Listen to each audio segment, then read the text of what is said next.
Philadelphia. I'm Bruce Buffer. It's time for the Anthony Gorgano Show. Live from the Xfinity studio. Well, good morning. Happy Thursday to all across the Delaware Valley. Everybody getting ready for the big holiday weekend. That's it, baby. Memorial Day weekend. It's going to be cold and rainy, but, it's the weekend, all right? I think by the end of the weekend might be better. So, lots to get to today. This is the Anthony Gargano Show presented by the BetPark Sportsbook online casino app. And, of course, our good friends at Wawa and Xfinity. So, Nola. We got a Nola problem, like a bad Nola problem. The best thing that we can hope for is that Painter has turned the corner because you can't carry two starters struggling. One, that was kind of my fear yesterday going in against the Reds, that he's going to run into trouble. He's not going to be able to hold down the fort. And, no good. Once again, a Nola issue. And, I don't know what you do. That contract is heavy. It's a heavy deal. And that's a big spot. Like, you're not just jettisoning him saying, hey, we'll see you later. You got a lot of years left, a lot of money left, and it's a big hole in the rotation. And that's going to put a lot of stress on Painter to do his part. And suddenly the rotation, which is a huge deal, right? Like, obviously with Wheeler, Sanchez, and the Lizard, you got three great ones, and you're fine set up for the playoffs. But, if Painter's a little iffy and Nola's that, you got some navigating to do. And you might, that Chapman thing, I keep going back to it because when we had Jim Salisbury on the other day, he talked about Aroldis Chapman as a possibility. Red Sox fall out of it. Do you go get Chapman? And this way you fortify your bullpen. And that may be the course of action. Because if you got starter issues, that may be the thing you have to do. Tough day yesterday. Donnie Baseball loses his first series. We welcome the Tribe to town tomorrow. That's your Phillies. We'll get to more Phillies coming up later in the program. Last night, can I tell you, watching Jarrett McCain play, you can figure out how many minutes he played. He played so well last night. He didn't shoot the ball well, but he played extraordinarily well at a time when he needed. He played 26 minutes in a showdown with the Spurs. Jalen Williams got hurt, so he was forced into action. Shot 4 for 14, but hit a couple big threes toward the end. He was 1 for 7 to start. Kept shooting, 12 big points, 6 rebounds, 3 assists, no turnovers. Ran the offense well with Shea. I got to tell you, I'm watching that last night, and I'm getting angrier and angrier and angrier. Like, all I keep hearing is the echo of the words, we sold high. We sold high. I don't know how much more I could take with that team. I don't. That was such a horrific move. I know you got the pick. I don't know what's going to happen. You got a player. Like, you got a guy, like, they could have used him. I'm watching him play last night, and watch him give you, like, really good minutes, and all I keep thinking about is, he couldn't crack this rotation. Oh, God. Wow, where do we live? What are we doing? Oh, awful. And then some troubling news out of Georgia late last night as Nolan Smith was arrested for speeding, doing 140 miles an hour in a 70. So not good. You got a contract coming up, bro. Like you can't be doing dumb things, and that's a tough one, man. In this town, we know a lot about that stuff too. Pelly Lindbergh died. Jerome Brown died. Awful. I mean, he's not the first young athlete to go or young person to go that to speed like that. But you just gotta be smarter. You gotta be a big contract. Ready to go. Can't do that stuff. I can hear Big Dom. Talking to him. Dumb bleep. Like, let's not do this dumb bleep. And so that's it. And then we wonder about what's going to happen June 1st with the A.J. Brown trade. It's funny. There's two schools of thought. One that's already set in stone. He goes to New England. And then there's others that say, well, maybe not. Maybe he goes to Jacksonville, and maybe he goes here, and the Eagles are going to be calling around. I mean, I thought it was New England, so, we'll see come June 1st. But already the reports, they took down the picture of AJ's picture down. So we're getting ready for that trade. What is it? Like, where's he going, and what's the return? That's what's coming up in about a week and change. Good morning, VG. Oh, good morning, buddy. Hockey game last night, man. Cal McCarr. No, look, without him. Big miss. Yeah. Big miss. Without him. No action on the power play. Vegas. Carter Hart. I know. He played well. Looks great. I know. Listen, I was talking to Charlie last night and about Carter Hart. He's like, dude, can you stay away from that dude? I know he was cleared of charges. It wasn't great. The text messages and the actions. That they all agreed my to God, it's awful. It's one of those things where I just go, stay in Vegas, have man. Fun, but man, he looks pretty good. But Yeah. we got a goalie, so that's not the issue. Yeah, I don't look at like I'm looking at McCain. I'm getting angry. I didn't look at Carter Hart and have the same reaction. I just looked at Carter Hart and went, Yeah, man, it sucks.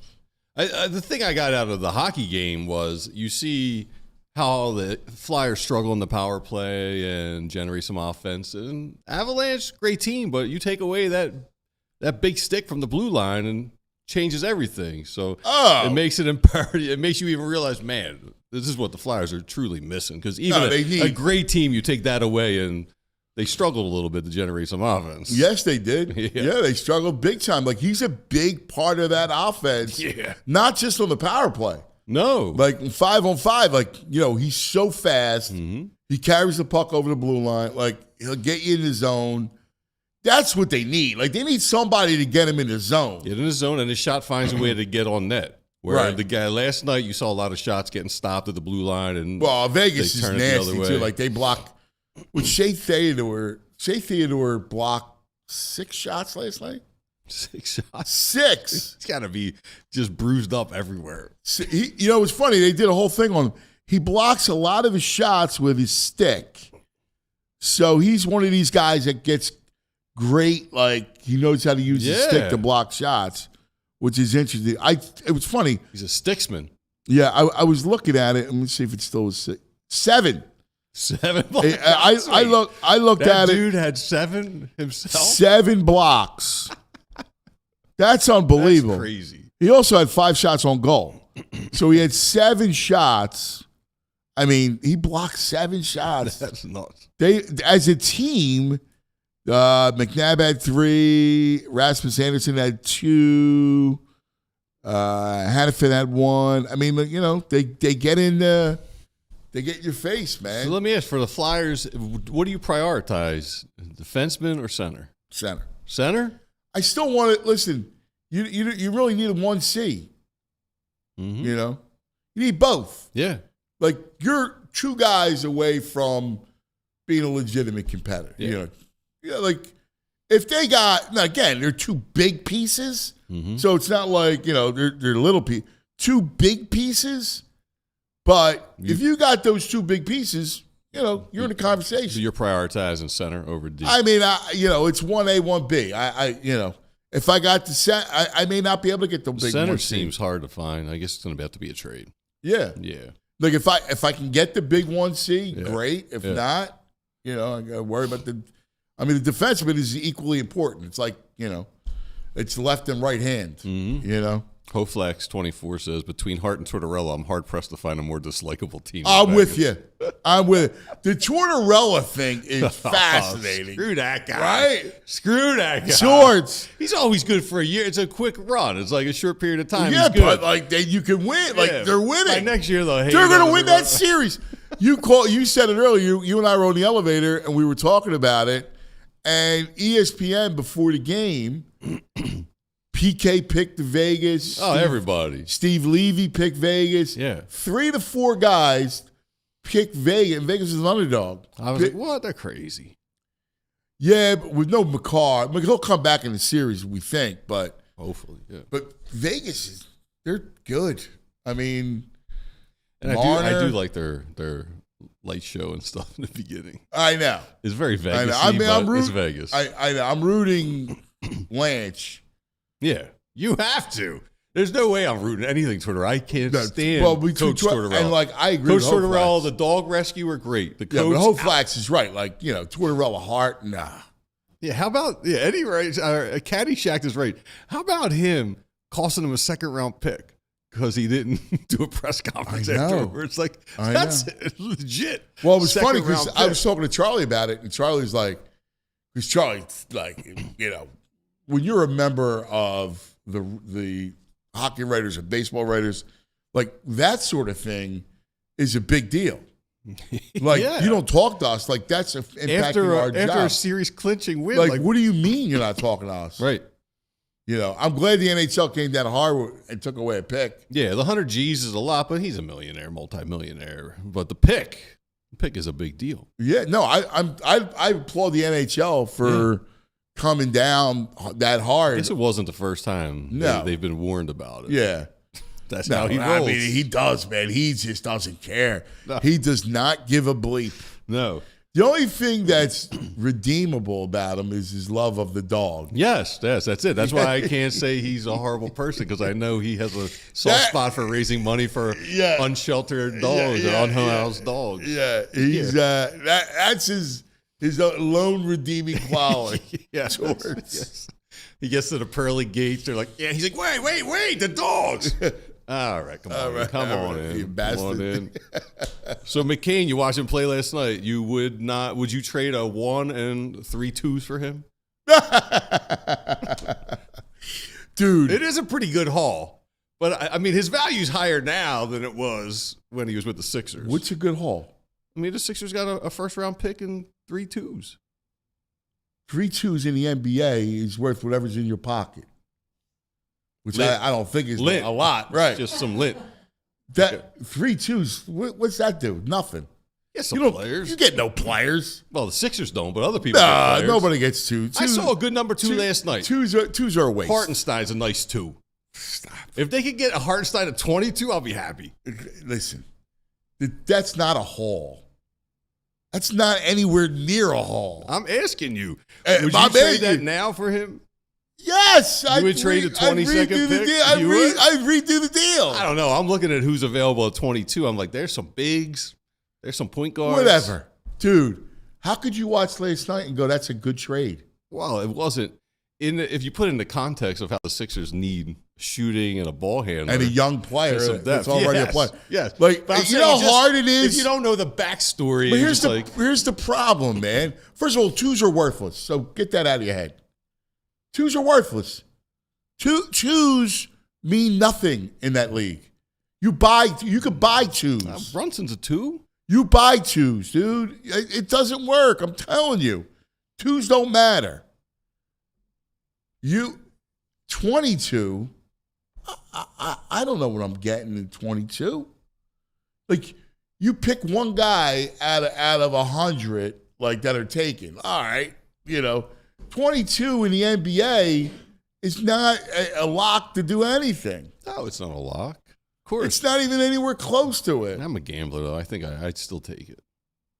I mean, I think it was dumb. Like, it's dumb and where the God, Sixers dude, were. How can you defend that? No, I'm saying it was dumb as a Sixers guy, as the Sixers go, because they needed that. But 22, dude, seriously, like you know, at that pick, it's rare that you get a rotational player, let alone a guy that's a starter.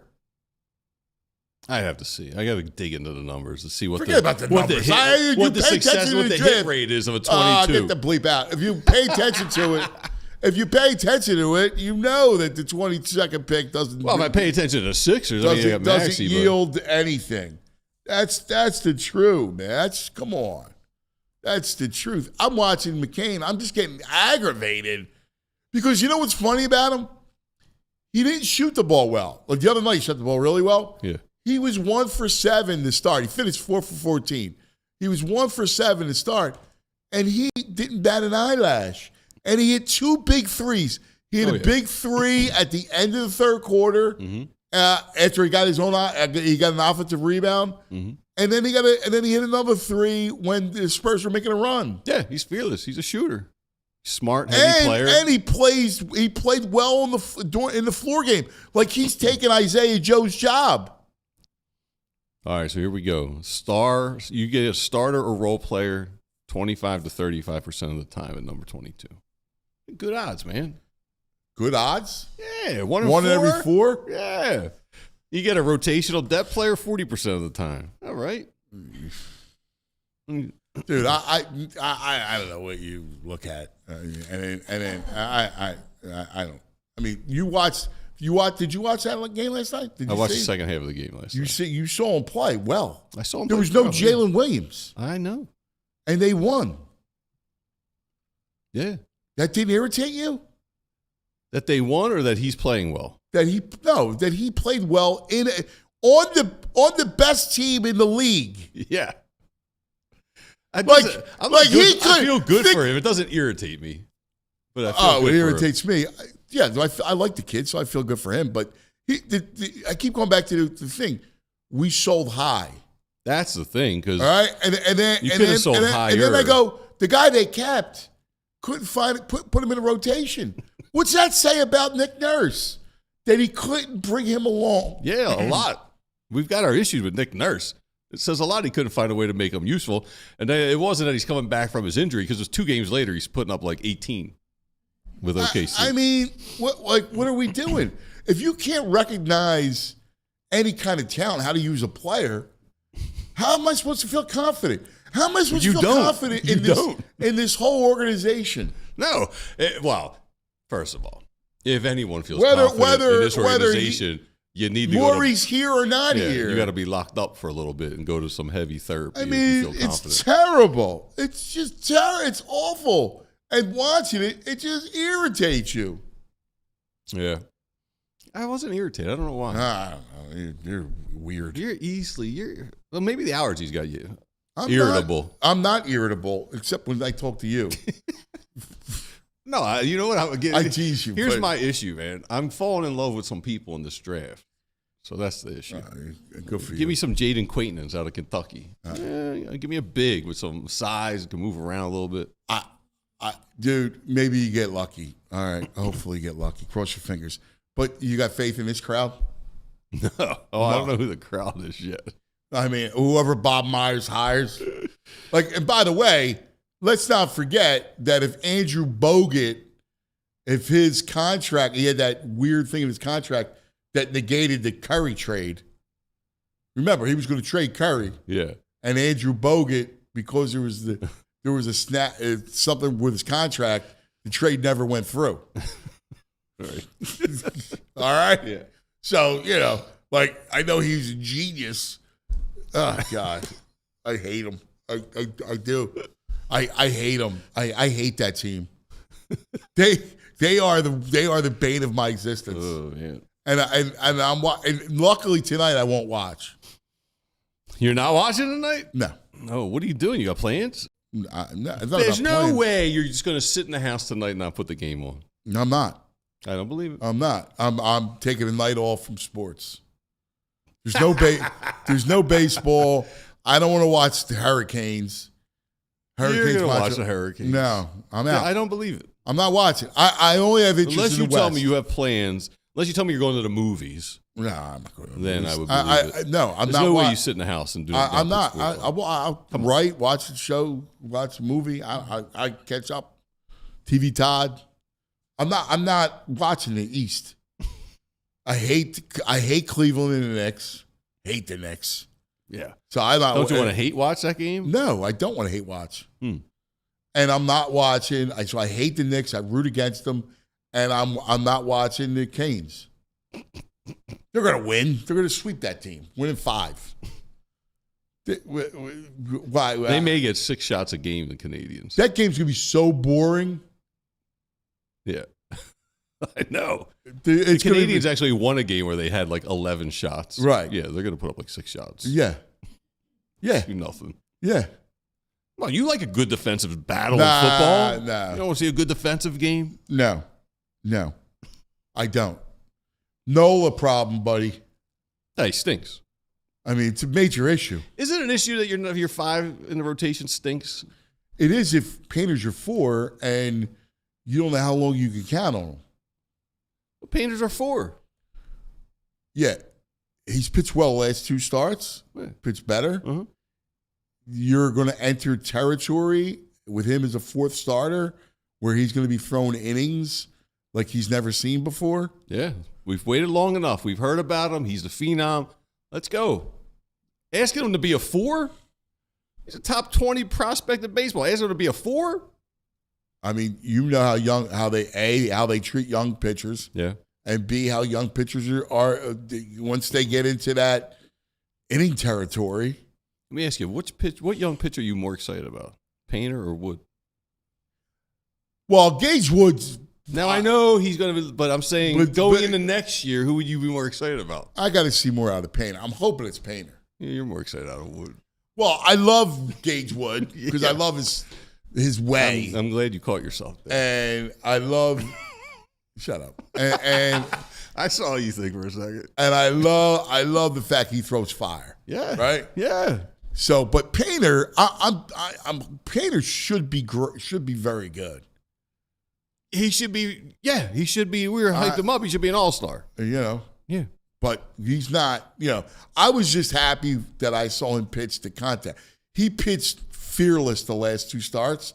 He was pitching to contact. Mm-hmm. So the ball was in play. That's why his pitch count was so economical. Yeah. Which is good. But I don't know. You're asking me what excites me? Yeah. Gage Wood. We'll see. It's better be Painter. And you need Painter for the rest of the way. Yeah. Well, to get you to the playoffs. Well, because Nola, if Nola's a gas can, he stinks. I was like, let me see where he ranks in salaries this year for pitchers. He's 16th.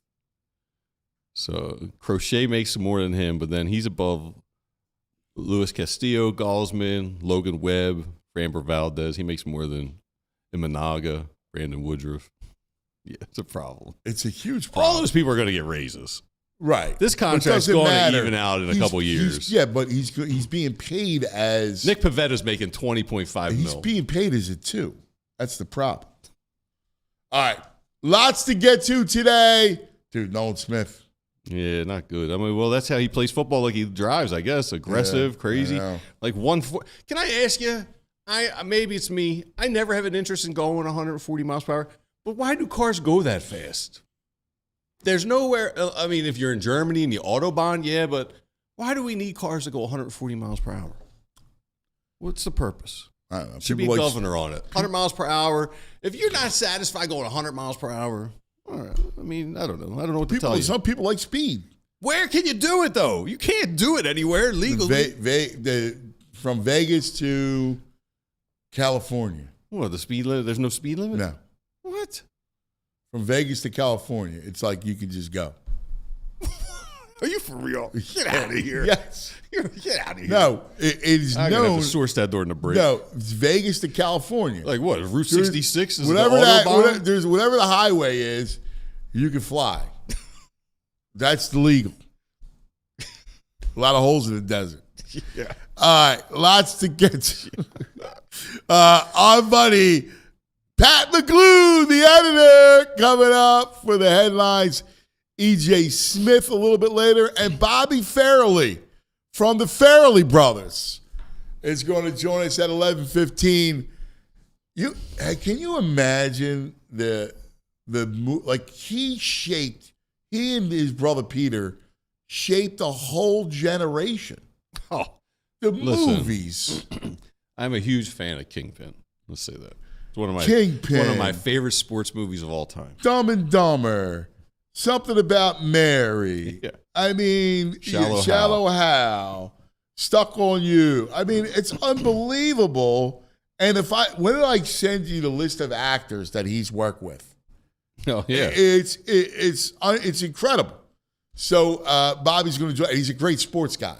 Yeah, huge sports guy. Where are they from? Played hockey. Oh. Providence, Rhode Island. Mm. So he's a huge sports guy. So we're going to talk sports. In fact, I'm going to try to get Bobby to be one of our football guest pickers. It's his older brother, born in Phoenixville. Yes. Wow. Yeah. Him and Nagandi. Yeah. And AccuVinny. He's Phoenixville? He lives in Phoenixville. He's born in South Philly, but he lives in Phoenixville. All right. Lots to get to.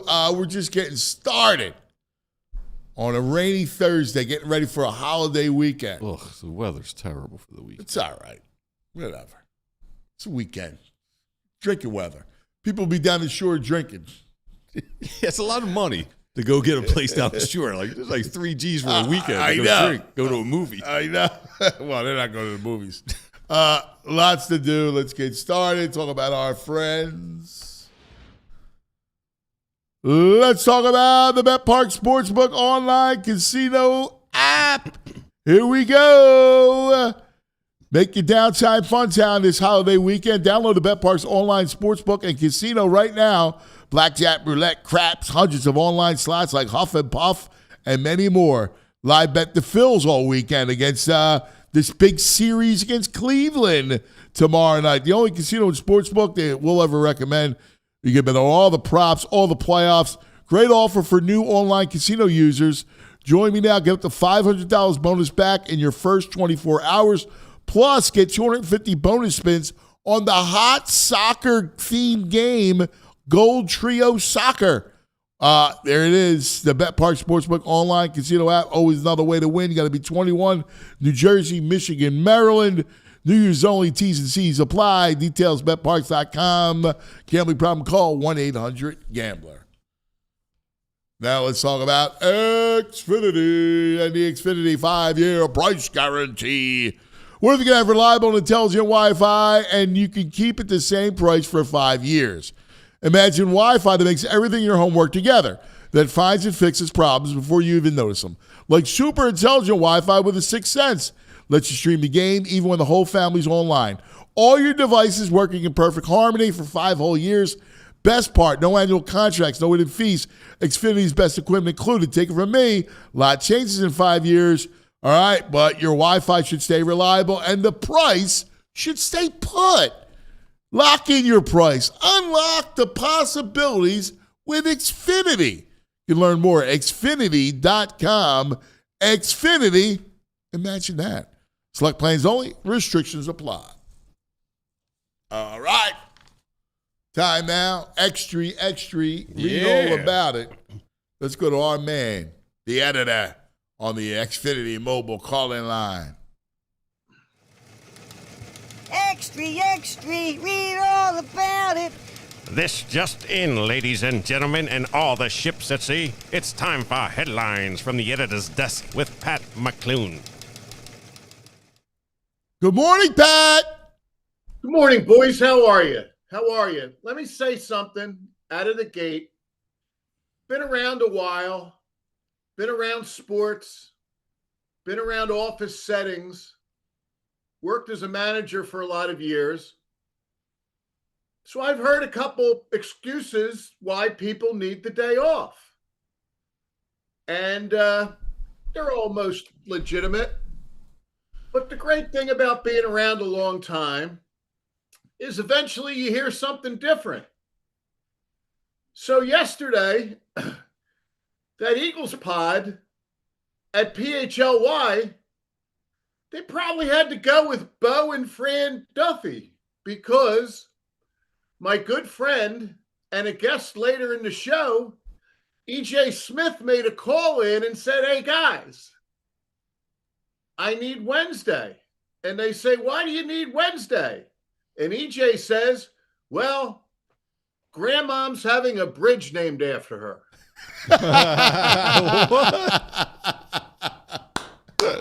And so there it is that EJ Smith was up in West Norriton where they devoted a bridge that is now the E. Pearl Smith Bridge. Wow. And that's about as good as it gets. You imagine getting a bridge named after you? No. Where are you going? I'm going over the McLoone right now. Costs $8 to get over the McLoone. That's right.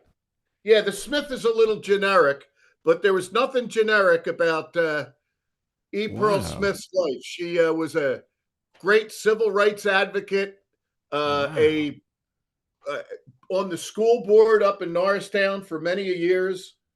So, pretty good stuff. I'm in the process now of sending to Julia, old Twinkle Toes there, who's your producer for the day. I'm going to send to Julia, and she knows why I took the shot. I am going to send to Julia the little Twitter thing. So at some point, with her quick hands, I'm sure while we're talking, she'll slap up EJ and the family. So I love it. Had to start that way. God bless E. Pearl Smith, and anything nice that happens to EJ Smith, I'm all for. I'm with you, brother. I love it. I think it's beautiful. I'm glad you started with that. And I know Twinkle Toes will make it happen. Yes. You should see the poor kid. I feel bad for her. She's walking around here like Spider, serving drinks. Yes. Dragging her foot. Yep. She's only got her tiptoes to work with right now. So, hey, it's for a good cause. I'm sure that come wedding day, she'll be smooth as silk across that dance floor. Yeah, of course. Absolutely.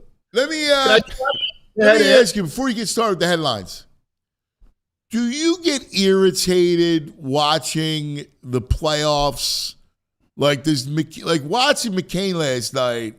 Yes. Oh, it just irritates me. I know. We'll deal with that. All right. We'll deal with that in various forms, but I'm with VG. I don't see you cutting out to go see The Devil Wears Prada 2 tonight, Anthony. I think you're going to get pulled in. Exactly. I actually laud you if you could actually do that and give yourself a night and take a night off. It might be good for the soul. But yeah, I actually need a night. I hate the Knicks. I don't want to watch the hockey, and there's no baseball. Like I don't know it's the Canes. Until the Cup. Like I don't like watching them. The Hurricanes aren't a great watch. It's just they're a real good team, but the style of play doesn't lend to it. No, they're great. Like I wish they were. Yeah, I wish the Flyers were that good. Yeah, but yes, yes. And it's not like they're playing somebody. Oh, there it is. Yep. Wow. The Pearl Smith Memorial Bridge.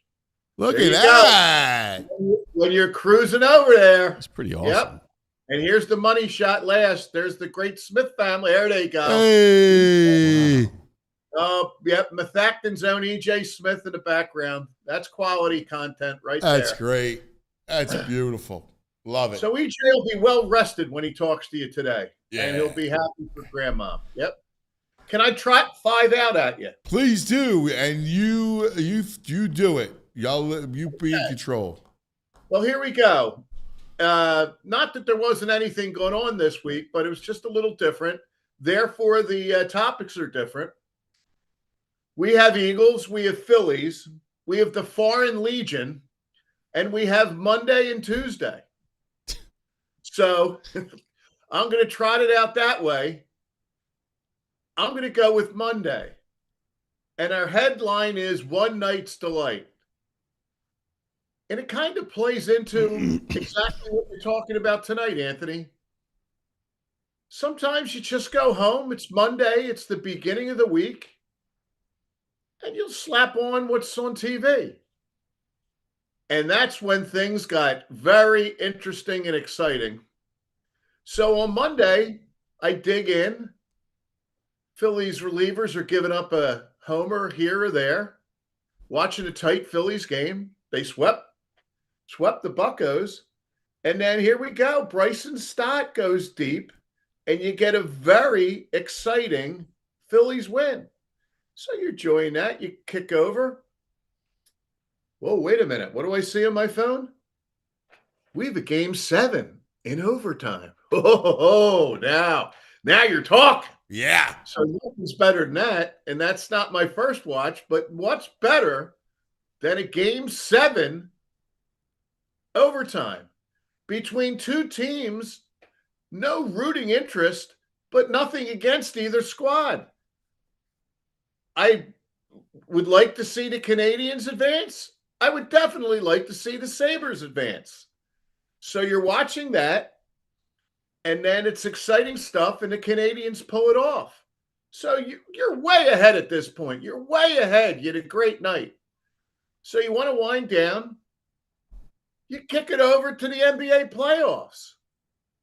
And you get game 1 of Thunder and Spurs, and you get extra basketball. You get a double overtime. So you get a great Phillies game, a game 7 in hockey, and a terrific matchup where Wemby and the kids, without DeAndre Fox, beat the champs on their home floor. It was a fabulous Monday. Fabulous Monday. It was. You're right. It was a great sports Monday. I was doing the same thing, clicking around. We probably texted on the chain because of the Phillies. And, I like. You're right. Like, that's a good night, sports night. Even what's night? Yeah, Monday night was good. Even Tuesday night was decent. That's our next subject. Monday, Tuesday. Different reasons. Different reasons. I love going in your brain here. This is great. So now you're riding a high. Your week's made with Monday. And you put on Tuesday, and the Cavs are up 22 points. Yes. And I have great friends that have very good reasons to root for the Villanova Knicks, even against the Sixers. I'm not one of them. No. I wish those guys were on the Memphis Grizzlies. I really like watching them play, and I respect how hard Hart works. Brunson gets more out of that body, and it might be the smartest basketball player in the league. He's unbelievable. And that's worth talking about on Tuesday. I really wish those guys played for the Grizzlies or the Rockets or something. I'd be all in. But whoa, hold on now. Playing for the New York Knicks? No, that's a no-go. That's a no-go. All those jumps, the thing where all these people in the front row and all these wannabes and stuff like that. No-go at all. But interesting stuff. They pick on one of the scoundrels of the league. They pick on James Harden. And that's what do you do when you're down 22? You get your guy and you work picks and you get a matchup. Brunson on Harden, and you watch Brunson eat Harden alive. Eats him alive, guys. And he's doing these he left-hander way up off the glass. Right-hander way up off the glass. Stuff that we didn't think about back in the day. I mean, it's really creative. And, if for some reason you didn't like Brunson, and I think he's great, but he's a killer. He's like Kobe in that regard. Yes. When the game gets right on the line, this dude, man, give me the ball, move the hell out of the way, and make things happen. And I also hate the praise. But I also love Mike Brown, the Knicks guy, who destroys Kenny Atkinson down the stretch. And Brown, after the game, doesn't even mince what happened. Oh, we were going at Harden. We ran tape back in the day when he was with another team. When it would, they were playing, I guess it was Warriors, Rockets. We would count Harden's dribbles. He would be up over 1,000 dribbles. We thought he's beat. You get him in the fourth quarter, older guy on those legs, and you wear him out. So that's what really grabbed me about Tuesday. Yeah, without a doubt, great coaching. I also love the fact that Harden is such a lumper, because I still hold Game 6. Me too, big time. That was big his, time. And it wasn't about dribbles, and he wasn't gassed. He sucked the whole game because he's a choker, and he loses every big game. Every big game he loses. Absolutely. It's unbelievable. And the only reason he didn't lose a big game in Game 7 is because it was a mano-a-mano battle between Harden and Tobias Harris. Ernie Johnson is one of the best broadcasters in the country. He's real sharp. He's real clever. He runs a great show. He's a great man who had a son with terrible difficulties. Think the world of Ernie Johnson. Ernie Johnson made some comment that one of my friends sent about, like, what a big time player Tobias Harris was or something. I'm like, oh my God. So what did you get? And he's one of these guys that runs around and looks like he's doing stuff, but he didn't want to take a shot. That Game 7, our man Tobias was 0 for whatever. And I think he scored 5 points because he made a couple foul shots. Tobias, the friendly ghost. Yes, well said. Well said. Pat, the best thing about the post game, Harden's he's not even fazed. And he says, yeah, we got to do a better job guarding Brunson. Yeah, right. Yes. Not me, not man. I got torch. I need some help. Like, we got to do a better job defensively on Brunson. Like, you want to talk about living in delusion. Right. Yeah. Like James Harden, who terrific player, like great player as a basketball player, but doesn't give a bleep about anything, right? Like about his shape, and knows the game. Intelligent, like he really helped Tyrese Maxey. And you want to shake the guy. You go, dude, like, what's wrong with you, man? You're just missing the win gene. He does not mind losing. No. It doesn't bug him at all. No. Mm-mm. My God, yeah. So, we got to do a better job defensively on Brunson. You think? You think, dude? Yeah. I mean, not me. They never won't play like he abused him, Pat, abused. And it's like, at some point, Atkinson goes, I got to take him out of the game. Like, what are you doing? Right. You're up 22 freaking points. I never seen anything like it. Like, I never saw a team go, we're just going to just abuse this one guy. Yeah. And they just did it over and over and over and over again. One of my buddies from LaSalle High School puts up on the text chain, Jim Worthington, about how he's a big Villanova guy and about how great Brunson's doing, but they're down 22. He goes, oh, Brunson's killing Harden. It's a shame it's too late. And it certainly seemed too late. If Harden made one play or did anything down like that, they make one shot. It was, the math said there's no way the Knicks can win. That ESPN, I think it's a goofy thing, but they trotted out there and there's all these metrics. They put up at the time percentage of chance of who's going to win.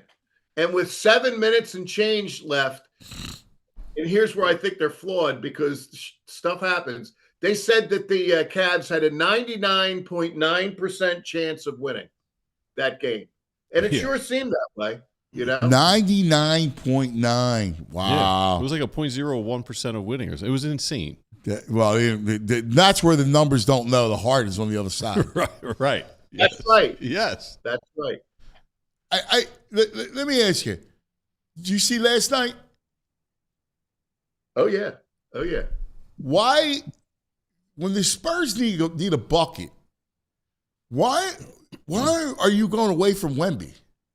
I don't get it. There was And like 5 possessions down the stretch where they needed a bucket, and they didn't go to him. Like the one time they went to him, he got the bucket. Well, they were getting more physical. Hartenstein was pretty physical with him last night. I think he only ended up with like 8 points in the paint as compared to the other game. He had like 20-something in the paint. I realize that, but Yeah. you still got to go give him shots. Yes. They are. I mean, you would think so, but it wasn't working for him last night. No, they were going away from him. Yeah, because it wasn't He working. still had 21. Yeah. Not like he didn't score. Right, but he wasn't dominating the paint like he did the other night. You're down Harper and DeAndre Fox. I'll tell you who's a nice player is that Castle, but I never saw anything like it in my life. He had 11 turnovers in the first game and at least 9 last night. Yeah. You know, What did he finish Did you see with? the blatant hair pull last night, too? Oh, that was awful, VG. I How saw they that. miss that? I saw that. My God. Yeah. Who pulled that? I didn't see. Was it Because Hartenstein I must have who been pulled going the back hair? and forth to the hockey. I don't remember who did it. I just was looking at the poor guy's hair, and he went. His whole flying neck the was other like way. yanked back with it, too. You can't be pulling hair. It was at a time where they made the replay to see whether there was a foul elsewhere on the thing, and they saw the hair pull, and they're like, "Whoa!" You know? Yeah. Yeah, 25, 9 turnovers. Oof. Yeah. And my main thing out of that is I don't care who wins that series. I'm really enjoying it. But I just want to make sure whoever's winning that series gets the job done in the final. We can't have that East teams winning it. That's No. But let me ask you one thing before we put to bed these 2 headlines. You were watching these NBA games. You watch the hockey's nice. Don't you miss football? I mean, seriously. We're talking about, there's too many games. There's too many. Would you rather watch? There's an NBA game on every night. Nobody complains about that. You, VG. You could be watching football. All year? All year. No. You get my point. That makes it unspecial. No, it is special. Every night it plays. It's so VG, good. Gary Bettman and Adam Silver could conspire to finally bury Anthony somewhere off in the whatever, and the next thing you know, he would appear right out of it, and he would burst up and say, "Give me a football game! Give me a football game!" I mean, I'm watching these games. All right. You're going to get, give me LSU, Michigan. Yeah, give me NFL. You're not in on Maction. I watch Max. No, you don't get excited about the Mac. I watch it all. We're gonna watch Bear. We're gonna watch Browns Panthers. The point is, you're Browns Panthers. I would much rather watch Browns Panthers than Knicks Cavs. Well, but not OKC Spurs. I'd rather go OKC Spurs. Not KC Spurs. That's good stuff, man. I'd rather. Well, all right. Well, then I'll throw at you. I'll give you. I don't know. Chiefs and Rams, or Rams Seattle. What are you watching? OKC Spurs or Rams or a Seattle? playoff game? Don't matter. Yeah, it matters. Regular season, the NBA can't compete with the NFL, but we're at a point now where the NBA playoff games, I'd probably lean over that over a regular season football game. It could be Game 7, OKC Knicks, and I'm watching football. Yeah, all right. Well, I believe that. You've got, and it's a better product. That's right, Yep. Pat, you want to address this? He respects you. Yeah, that's right. Yep. Anthony, the same principle that you claim that you're going to sit out the night or whatever, you just need to look with great anticipation and have something to look forward to with the football. I got news for you. The football's not coming until a certain point. So just enjoy it. Enjoy. You got OTAs in like a week, Pat. Catch the bottle, Anthony. It's a ketchup bottle. And the ketchup's going to come out eventually, and enjoy the anticipation. You know what it is right now? I feel incredibly restless. Does that make sense? Of course. Like without football, and not to mention everything else going on in life, Well, I was going to say, you didn't have to run around any baseball last night. I felt so restless. Yeah, obviously. All right? Restless. I feel restless right now. And like, you know, I you're look not up, I go, it's freaking May. Oh, God. and you're not a guy that can sit on the beach. I've often said that the I can football sit on the beach. it's- But I don't have the football means. is God's way of apologizing that summer's over. It gives you a great gift at the end of the summer when you're sad that summer's over and here comes football. He's not sad it's over, though. That's the thing. Oh, I can't wait to get through it. He's not a guy. He can't sit on Listen, sit if out I in his had a beach house- backyard with a Listen, beer. And If hang I out. had a beach house, all right, but I don't have a beach house. So let's go fund. So we can get past all this for you. Let's go fund me. Stop. Go fund you a beach. If I had like I do love the beach. Like I could sit on the beach and I like to read. I love the beach. I love the water. But there's no means, right? Like not there. So I hate grass and lawn and being in the backyard. I hate. You hate just hanging out. Hear some birds. Get yourself. Pat, tell me, get like a hummingbird little thing. We're in hummingbird season. See them That's show right. up right around dusk. Yeah, we got to get him a gift certificate to Wild Birds Unlimited and get Anthony to sit out there and kind of monitor the sounds of the birds, and he'll Get know you- that's You get the app. You can Grouse. have it hear the sound and tell you what kind of bird it is. It's wonderful. a bird. Yeah, a different kind of bird breakdown. Yeah. Absolutely. Yeah. Some solid bird breakdowns would be good. I make me want to jump off the EJ's Aunt's bridge. That's when you know you really made it. When Grandmom's bridge, where you threaten to jump off Grandmom's bridge. Tooch is yelling at me. Relax. Yeah, the chat, they think you need some cannabis, some gummies, He's something. Mr. Summer. Well, he's got the beach place. Yeah. Yeah. I was big shot brigantine. Yeah. I feel that. All right. Can we take a quick TO and come right back and finish the other three headlines? Certainly. Oh, you're the best, buddy. All right. Let's talk about some of our friends. A lot of fun. This is fun, though. I will say that. Upgrade your home for less during Ashley's Memorial Day event. Right now, save up to 20% on beautifully crafted Ashley furniture or take advantage of 60 months no interest financing. 0 interest, and that's with no minimum purchase. Looking to sleep better? Get free upgrades on select adjustable bases plus king size comfort for queen size pricing on select Ashley mattresses. These Memorial Day deals won't last, so don't wait. Shop in store or online at Ashley today. For the past 30 years, Golden Nugget Jewelers has operated out of the very same location in the heart of Philadelphia.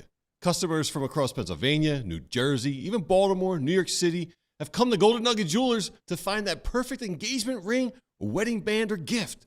Their staff is highly trained and dedicated to providing a personalized experience. I've gone there a couple of times. I had to replace a diamond in a ring. I had to get a necklace. They're not pushy. The staff is super informative. It's just a great shopping experience. They have a vast selection of engagement rings and wedding bands, along with high-end watches, fashion jewelry, sparkling diamond necklaces, bracelets, earrings, and everything else you could think of. You receive a purchase. And Golden Nugget Jewelers, they're family owned. They've been operating since 1987, right there on Chestnut Street at 8th in downtown Philadelphia. You deserve an expert, and you deserve the best price. Golden Nugget Jeweler, where Philly gets engaged. Visit goldennuggetjewelry.com. Upgrade your home for less during Ashley's Memorial Day event. Right now, save up to 20% on beautifully crafted Ashley furniture or take advantage of 60 months no interest financing. 0 interest, and that's with no minimum purchase. Looking to sleep better? Get free upgrades on select adjustable bases, plus king-size comfort for queen-size pricing on select Ashley mattresses. These Memorial Day deals won't last, so don't wait. Shop in-store or online at Ashley today. All right, we are back with the editor, the great Pat McLoone. What are you drinking? Iced tea? Oh, let me tell you something.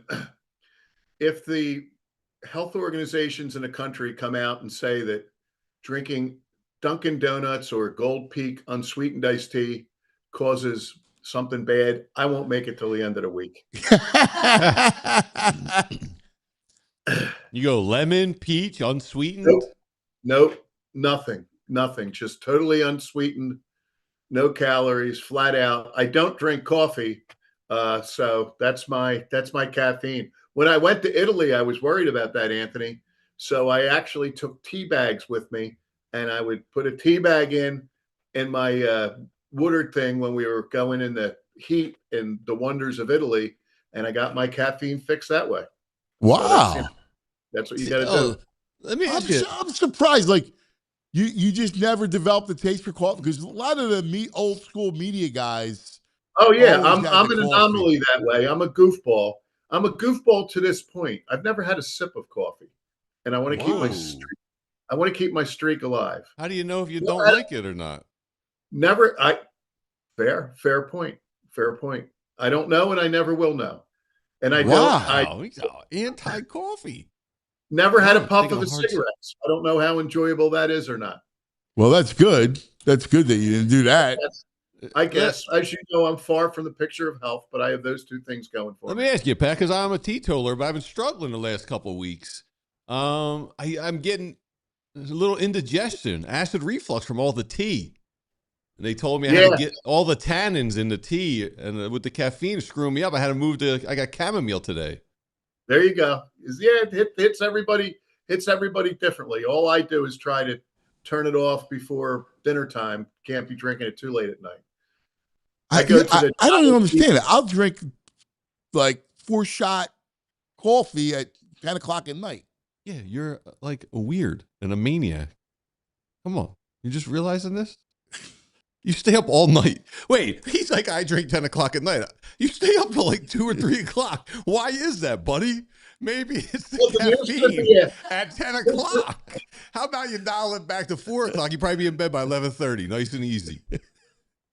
There's going to be a fist fight among officials on the sad day of your demise, Anthony, because people are going to fight over whether they want to study your brain or your body. You know, it's going to be an all-out thing, because it's one of the more interesting brains, and the body. You go different routes than everyone else. Yeah. He should have been a homicide detective. I mean, he should be drinking coffee all night, looking over files and folders and putting stuff on the wall. I mean, that's it. You just need. Oh, he'd be a great homicide detective. Yeah, moving all that stuff all night. I'm on 3 hours sleep, drinking a little coffee, pounding coffee all day. That's you. You could see you being a good gumshoe guy.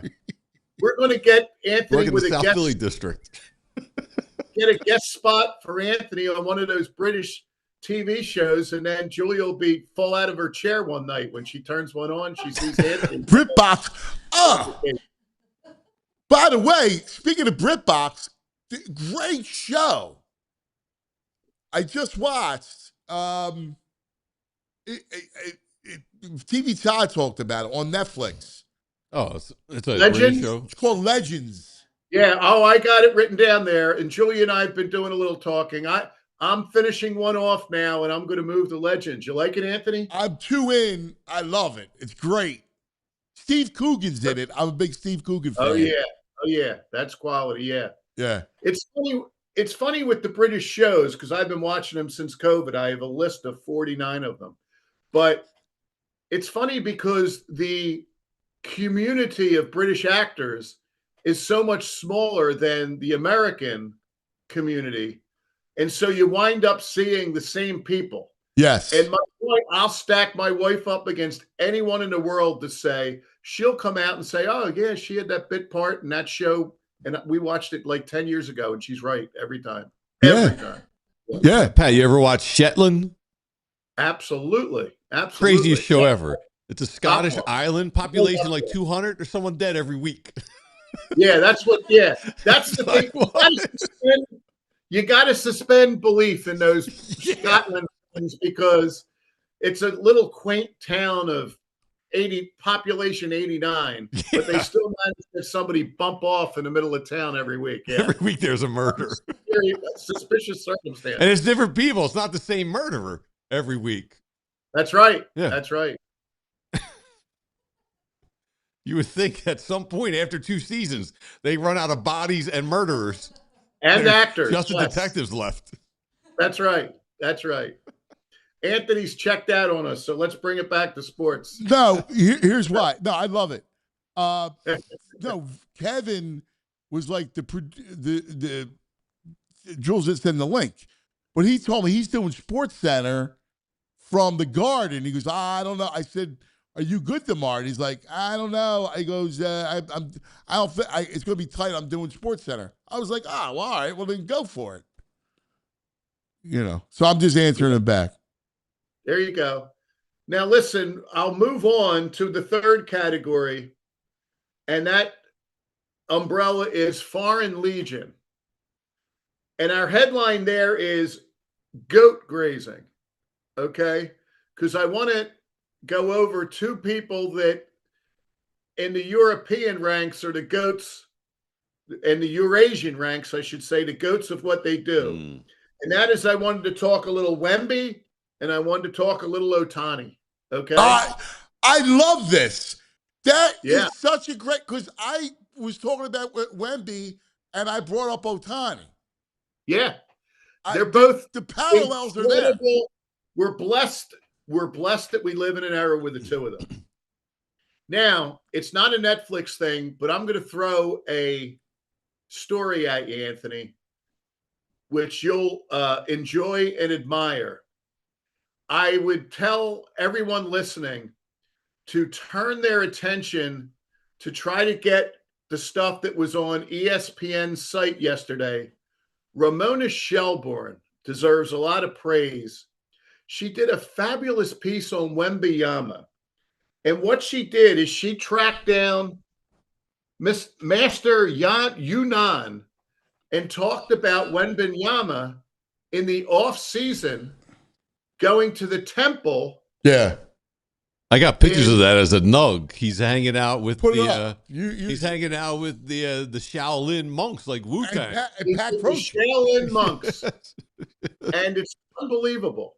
They have this temple or whatever that's 1,500 steps high, and you go through it to build up your endurance and all this, but you don't do it at night because they're not uniform, the steps. They're of different heights and stuff. And so it would bring anybody down. This monk takes Wembyama, puts him on the steps, and tells him he has to do it at night for mental awareness. So Wembyama's doing the steps. Look at this. How tiny the monk is. Yeah. He also And shaved his head. You have to shave your head when you're there. Yeah. He's learning this kung fu. Now, let me bring us back to our childhoods. VG, when you think of kung fu as a young man in Greater Juniata, what comes to your mind? Oh, the old Bruce Lee and Chuck Norris movies. Oh, we lost Pat.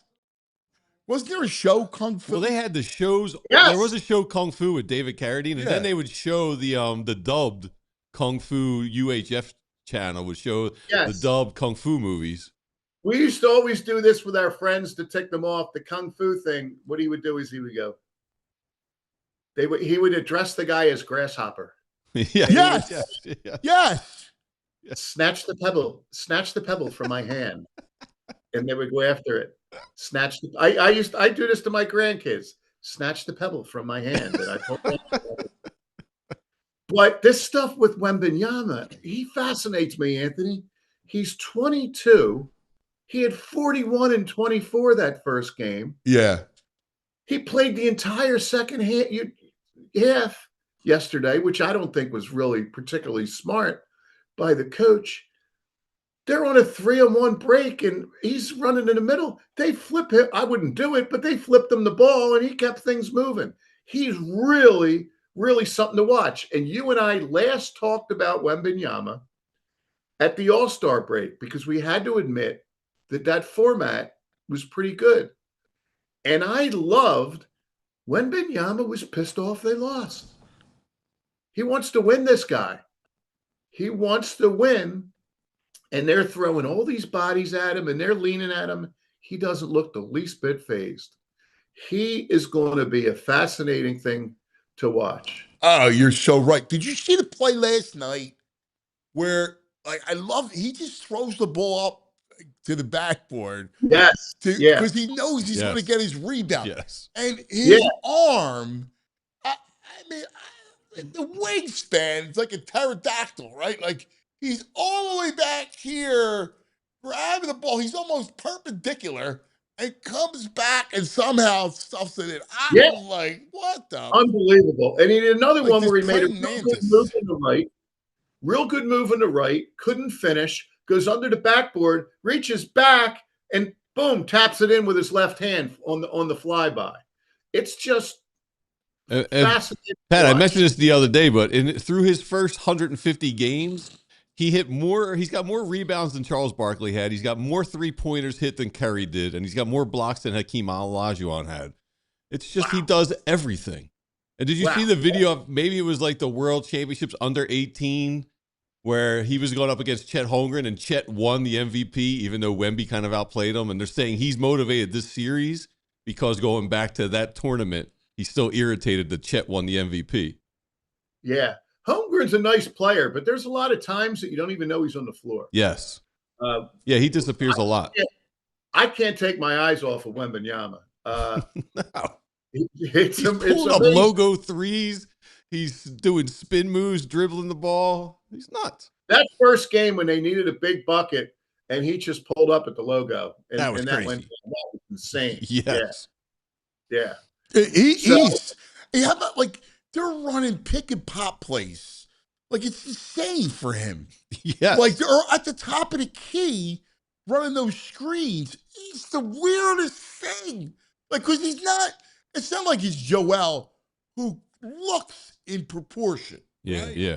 For being as big as he is, he looks proportioned. Wembanyama looks like, because he's taller than Joe, right, and so much thinner. It's weird. It's the crazy thing. It is thing. weird. Like you were saying, he knows if he's in close, he knows as soon as it's off his hand if it's not going in. Yeah. And there was the one yesterday. There was the one spur, perfect position to get the rebound. Now he just comes over with those crazy arms. Like, he blocked somebody's shot. I don't know how he did it. Like, and if he has 21 rebounds, he had 24, I guess, 41 and 24. If you watch the game, he gets the team another 6 to 10 rebounds where he just taps it to one of his teammates. And I doubt he gets for that rebound. The other guy probably does. He just, he can't quite get to it, but he can get up over the top and direct it to a teammate. And oh man. And you compare him to Ohtani, and I had this as a nug later on. Ohtani, he's got an ERA right now of 0.73. Exactly. Eight starts. Like his ERA is 0.73. That's a great segue. That is insane. And he homered last night too. Yeah. Oh yeah. And he homers. And he's one of the top 5 batters in baseball. When I went into it initially, I was looking at it that Ohtani, I was blown away at one point. I didn't realize. For him, he was struggling a little bit at the plate. He was down around 240. He's up at 272. He's been batting over 500 in the last week. I was marveling that he had an 0.82 ERA, and I knew coming in that he'd be doing pitching last night. 5 shutout innings. He's at 0.73. It's just, and I still think both of these guys are under-publicized. They're just marvels. We've never seen freakish athletes. I'm glad you say it because I was just thinking Giannis needs to give up the title. I mean, Wemby's got to be the freak. Like, I know it doesn't rhyme with anything, but he just looks like a freak out there. It doesn't make sense in your brain because he's so thin, he's so tall. Yeah. And he grabs rebounds, blocks. And the touch. Like when he pulls up from the logo, like, what? I mean, it's insane. Like, but Ohtani, like, he's mastered. And by the way, that kid Murakami is good for the White Sox. Yeah. He's got legit power. Oh, yeah. Yeah. The ball flies off his bat. Yeah. He's single-handedly turning the White Sox into a credible team again. They were like the worst team forever. And he's a bargain. He's like 2 years at $16 million. That's nothing in baseball these days. You get a lot of people to kind of turn their back on the NBA, and I get that. But even if you're somebody and you enjoy just sports in general or basketball, you got to sit down and watch Wembenyama. It's like nothing you've ever seen before. No. Unless you saw Wilt, and I would never, ever put anybody's name in a thing with Wilt because Wilt was big and so strong, but it's just some of the athletic stuff. And the very fact that there's that story about him with the monks, he's not drinking Shirley Temples in the offseason. Whoa, shots fired. He's working with the Shaolin monks. Yes. Trying to get an edge. Yes. Probably in life and a better consciousness and a better shape. And it's very, very cool. It's unbelievable, man. It really is. Like, it goes back to being a work. Like, what do you want? Do you have the heart of a champion? That's so real. And that's what like Ohtani does, Wemby does. Like those dudes would be great. Brunson's got the heart of a champ. Yeah. But he's not as gifted athletically. No, he overcomes that with his heart. About Brunson. He doesn't have the physical attributes of these guys. No. But he has something, and I give a lot of credit to Jay Wright on this. Jay Wright instilled an incredible mental toughness in all those players. And Brunson's the star pupil there, Yep. without it. How about we move on to a little Phillies, all right? Let's do it. And the headline there is, let's call it even. Here we are. We're even Steven, 24-24. I would have been happy if they got to 500 at like 32 or 35. So, I can't complain. And I've been trotting out some of the math over the weeks, and it gets better and better. Right now, if the Phillies for the remainder of the season played the percentage of ball that they did in either of the past two seasons, you're looking at 91 wins. Wow. They got themselves. So you go back the last two seasons from from this point on. Yep. Wow. The Phillies played last year, they were 593. The year before, they were 586. If you take 24 and 24 and look at the remaining 114 games and they play at that percentage, they get the 91. You know what? The year before, when they played 556 baseball, even if you play 556 baseball and you're 11-9 for stretches all the way down, they're at 87. And 87 wins is what the Phillies were at when they went to the World Series in 2022. So that's awesome. Incredible reclamation job by Mattingly and the team. And so they need to be lauded about it. But now let's do this. Let's do going up and going down. And I'm a positive person, so we had a positive photo there with Bohm, but let's get the going down out of the way. And that is, it's just a matter of the week. But one of the reasons that they didn't win a series was Schwarber's sick, and that's odd. I hope he's okay. Harper and Garcia went 0 for 19 against the Reds. A combined 0 for 19. Harper more than gets a pass. He's having a great season, and he's Harper. I love watching this guy play right field. But, man, he's the biggest albatross in the lineup right now. He's like an automatic breakout. Yeah. Wow. His average is where it usually is. His power numbers, I thought would be better. He's on pace for like 15 home runs, which is not good. I expected 25 home runs and batting 210. I thought in this ballpark it would be. Now, the Reds gave him a tough. Burns is a great pitcher. And then Abbott is one of those junk ball lefties that's irritating, that drives them nuts. So they had a tough series. But I'm looking at the schedule coming up. They got a bit of a gauntlet. Guardians for 3, Padres for 3, Dodgers for 3, Padres for 3. Right. And half of that on the West Coast, Yes. which is tough.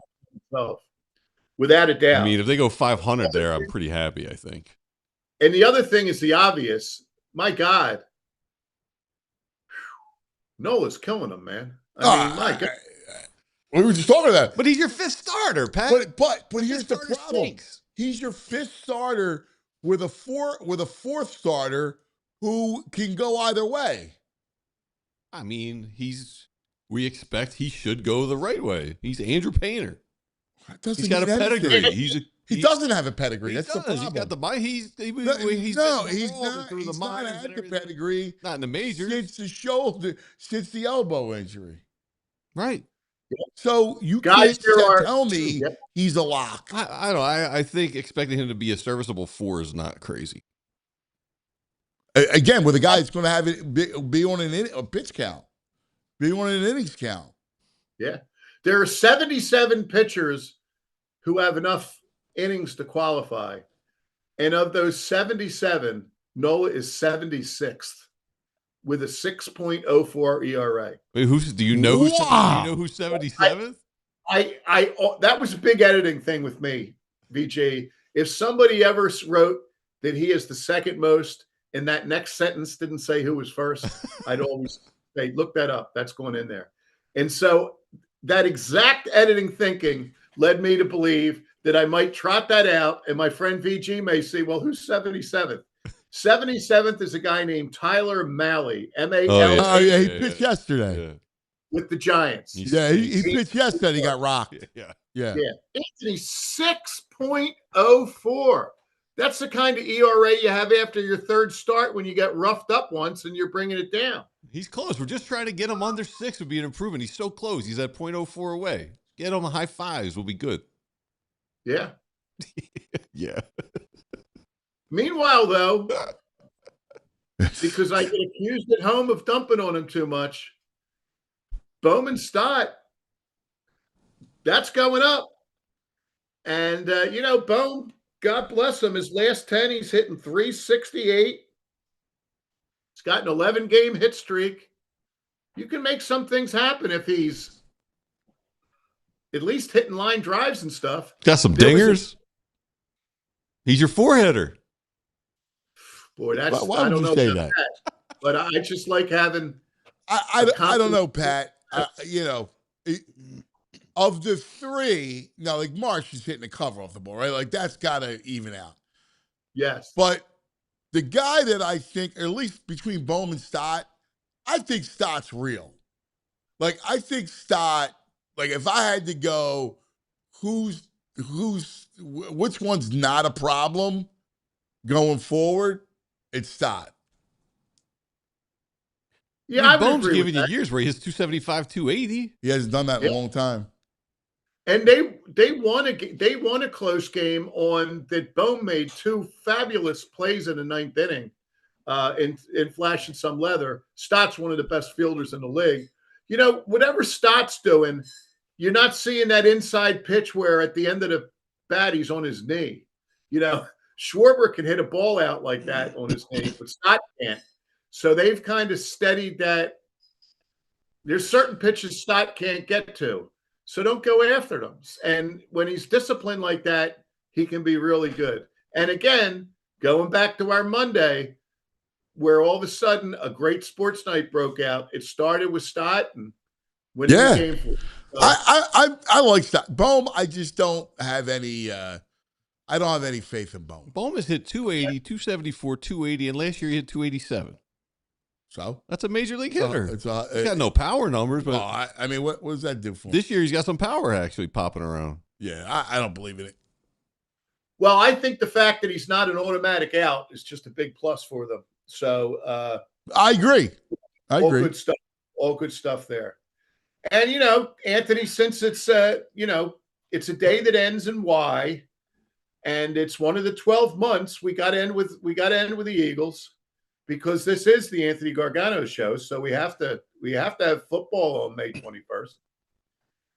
And our headline there is The Great Countdown. Now, the headline might have changed because I know you talked about the late breaking news, and that's just Nolan Smith. That's knucklehead behavior out of the guy that I thought had the best head of all those Georgia guys. Yeah. And it's, listen, everybody, you get on the open road and I had the rental car out west and you're just not used to it. And I look down and whoa, I'm going way too fast, and you slow it down. But my God, Anthony's doing twice the speed limit. That's scary. That's dumb. That's knucklehead behavior. Yeah. Yeah. Out west, I was telling VG, on those roads, like between Vegas and LA, there's no speed limit. I can't find any documentation of this. I did not know that. I think he's making it up, Pat. I can't find anyone who says this is true. They fly. It doesn't mean it's legal. It is legal. It's because there's no radar gun. They don't work in the desert or something. Have you looked it up? Yeah, I looked it up. They said the highest you can go in Texas 85 miles per hour. I'm telling you, that Nevada, California thing. I know people that made that ride. They go, there's no speed limit. You can go as fast as you want. I always feel that you're pushing it with a cop once you kick over that 15 miles more than where you're at. Yeah. So, if you're on a 55, you can get away with 68, something like that. But in Arizona, when the speed limit was 75, you got to be going over 90 to get anybody's attention. That's pretty crazy, Yeah. But come on, man, 137. And we talked last week when I was in there, and I had such a good time with you guys on Friday. I'm really hoping that Nolan Smith was going to have a big year, because if he is the guy that was rushing Mahomes in that Super Bowl, he just that lifts all boats there. Oh, yeah. So, maybe he's properly chastened, and he's going to have to double down to pull himself out of knuckleheaddom and has a big year. But boy, can't say anything but bad things about that. Yeah, I know. So what do you think about AJ? Well, that's it. Before I get to that, before this happened, I thought, well, what do we do? And I had a couple of questions I wanted to ask. I wanted to ask you, what do you think of AJ? It's like, God, I'll be devastated if they don't move him. They got to move him, right? Yeah, they're moving him. They're like, yes, that's going to happen. Yeah. Yeah. So, but it's interesting what you said. I would be devastated if they don't move him. Yeah. I mean that. And I know how good he is. But that was part of the dynamic last year. And now you need that to kind of cleanse the palate, get a fresh slate, find out what Lemon's all about. And if you have AJ there, it becomes it's just a distraction right out of the gate, and they don't need that. And wow. So, oh God, I'm just praying that they move them. Go ahead, no, they will. They're going to move them. I'm just shocked at your. That's interesting. Now, what do you line up on the wedding invite? Yeah, I saw that. Yeah, I'll tell you where I line up. Watch my shoulders.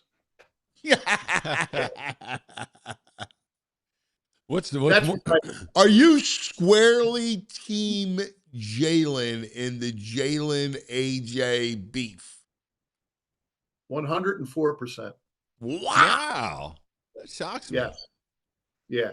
Look, I get it. When, a guy that really calls him honestly and knows his stuff like Baldy tells you about, he's missing that, he's not this, he's whatever. I see the faults. I just feel like that this guy's had accomplishments. And, look, you look at what we just talked about with Wemby and Ohtani. If it was going to win him another Super Bowl and he had to get out there in his bare feet in a China Providence to get better, I think Jalen Hurts does that. I just think he is, he's all about, and he's got an ego. There's no doubt. He loved rubbing shoulders with Jordan. But when I put him and the other guy together, And Brown's a great player. Wish him nothing but the best. Family man, good to the community. But when you phrase that question that way, I'm walking all the way over into the Team Jalen camp. Well, let me ask you this with Mr. Team Jalen. When AJ had his engagement party, He went to the Met. he blew him off. Jalen blew him off and went to the Met Gala. And that's J.O. heaven, the Met Gala. That's true. Yeah. I can't get down on worrying about who's at whose engagement party and stuff like that, I don't either, but Yeah. to skip it to go to the Met, like that Met Gala, Yeah, was he wearing like a big triangle outfit or something like that? Or I don't know. Yeah. Yeah, it was all about you got to get on the red carpet. You got to get your picture taken. there's all the celebrities, like, Yeah. Oh, yeah. yeah. Yep. That's, that's one that not only will I never be at, but I would never aspire to. Right. Change Exactly. Now, why we are talking this, because I have given Mr. Elite some grief about not going to players' events. Bryce showed up and was at the Schwarber block party last night, which I need, as the son of a former Philadelphia firefighter, the block party raises money and awareness for first responders. So I'm all about that. But Bryce Harper, the entire team came out to Schwarber's event last night. That's a great sign. Says a lot about Schwarber. Now, people are upset Schwarber didn't play all series, was at a block party last night. But Right. if you got digestive issues, if you're stuck on second base or in the middle of an at-bat and you got to go to the bathroom, that's a problem. If you're at a block party, you can always sneak away and go to the bathroom. It's not a big deal. I didn't find it was a big deal. People on social media are like, how's he missed 3 games and he's at a party that night? But, if you got things happening, certain things can't take place during a ball game. I think you need a new sponsor, EJ, for helping out with that stuff. You kind of did half a spot for whatever the product would be. Ever been on second base and you start gurgling? Well, Yeah, here's what we have for you.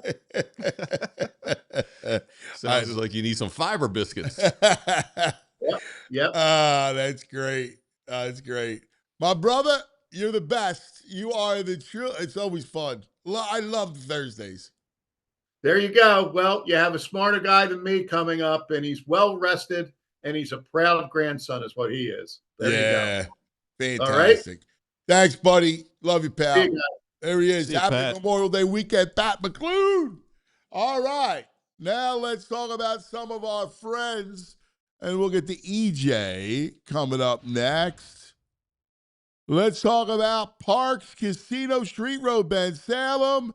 Oh, it's got it all, baby. That's right. Parks Casino. How about this? This is what you got going on at Parks Casino. So you have coming up Michelle Wolf, great comedian, new ad. Okay. December 8th. Comedian Krista Elia, November 7th. All right, these are just the new headliners. Then you got Roger Daltrey, September 25th. Tommy Chong, September 21st. Classic Rock America on October 31st. The Gene Simmons Band, July 24th.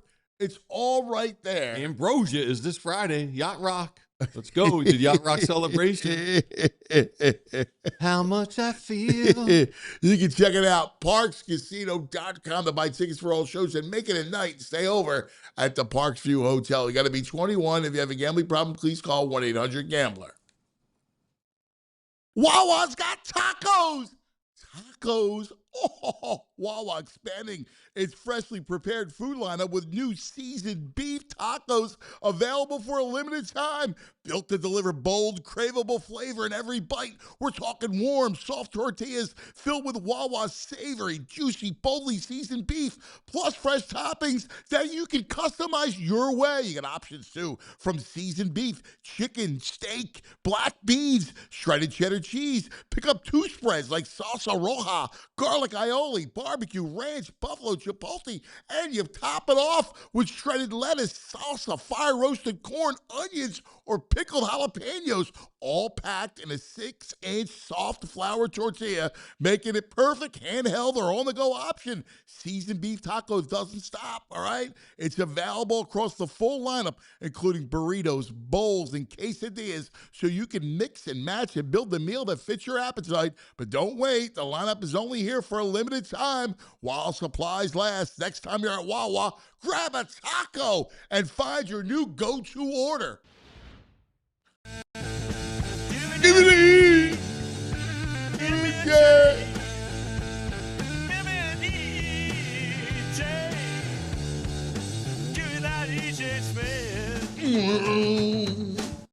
Now, there he is! The grandson of a legend. Oh, absolutely. The grandson and the son of a legend. Absolutely. Yeah. I got to tell you, God bless your grandmother. What? Yeah, Tell the story, EJ. Yeah. So for those who don't know, my grandmother had a bridge dedicated in her honor in Norristown, where I grew up, where my family comes from. I guess we're from South Carolina, but we hail from Norristown. And yeah, my grandma's life story is a long one. I won't bore you guys too much with it, but she was an incredible woman. She opened a lot of doors for herself, and then the thing that made her really special is she kept those doors open for people. She wanted to make sure there was representation in leadership and school boards, politicians. She helped so many people and helped mentor people behind her, which is really, really special. For me, she was always just like my grandmom. I was always like, she's just busy all the time. And, I think that was kind of how she would have wanted it. She passed last year, but she has an incredible legacy. She was the matriarch of our family. She raised a generation of matriarchs behind her. And just a really special lady. And it was cool yesterday to see a bridge dedicated in her honor. And it's on a street that's named Sandra Lane, which is the name of my mother, who passed as well last year. So really, crazy coincidence. Funny how life happens like that sometimes. And special day for my family. Absolutely. God bless you guys. Thank you. Love it. You should write about her. Yeah, I should. Absolutely. Like I said, she was like grandmom to me. She was bringing collard greens on Sunday dinner, and she drove a car with a license plate that said, "Let me tell you about my grandchildren" on it. She was all about family when she was around me, but you also knew that she was like a lifetime achiever. I always say, my family, we've got some really, really strong women in our family, and she was really the leader of that group. So, like I said, special day for sure. It'll be interesting. I'm just spitballing as an idea, is that you write this story leading about you viewing her as your grandmother, right? It's the book. And, you leave with the collard greens and then you dive back into her life. So you talk to anybody you can, and then you retrace her steps up to the point where she became your grandmother. Yeah, that would be special because it's funny you saying this. Like I said to my wife when we left, I wish I had more time to talk to her about all of the things that she did professionally and in the community, because you appreciate that now looking back at it. So that would be a great idea. If my dad's listening, he's going to be all in on this, because he is a big family history guy too. So no, I think you got to do it, and it'll be beautiful the way you write it, because you could structure it where, your first memories of her as, how you know her as, because we all know our family as our family, right? And they play the role. We don't see them out in what they do professionally. So you write her through the prism of that, and then you make a left turn, and then you start with her life, and then you end back with your first memories of her.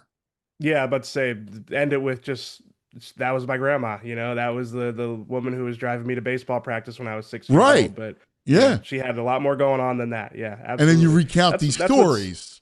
Yeah, but you can recount your own stories with her, Yeah, because we look at them.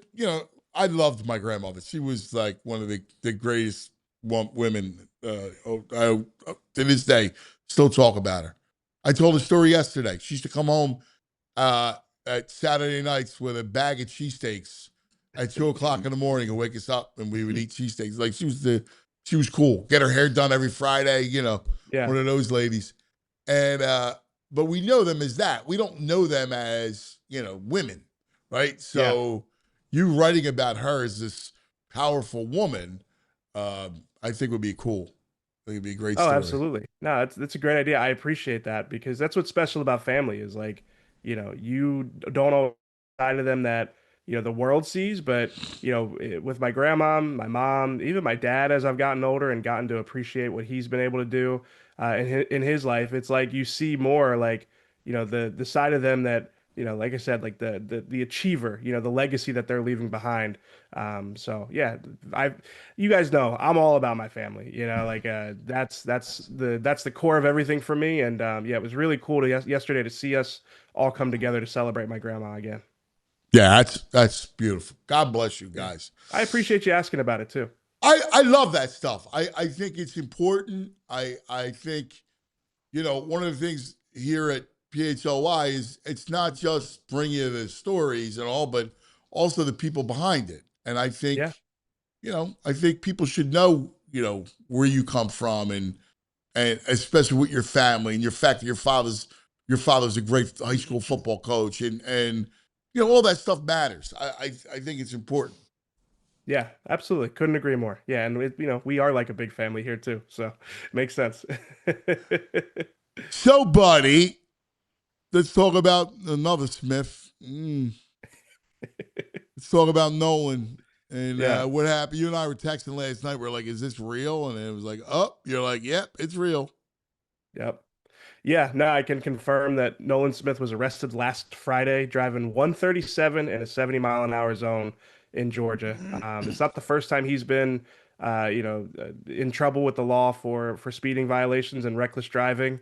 Yeah, I mean, and it's honestly, it's far from the first time that a Georgia player has gotten in trouble for speeding in that area. So you'd expect these guys to learn. I don't know if there's going to be a huge ripple effects, but the Eagles aren't going to be happy, especially with Nolan Smith being someone who's he's entering a contract year. They picked up the 5th-year option, but he's playing for an extension over this next 12-month window, and this is a bad way to start it.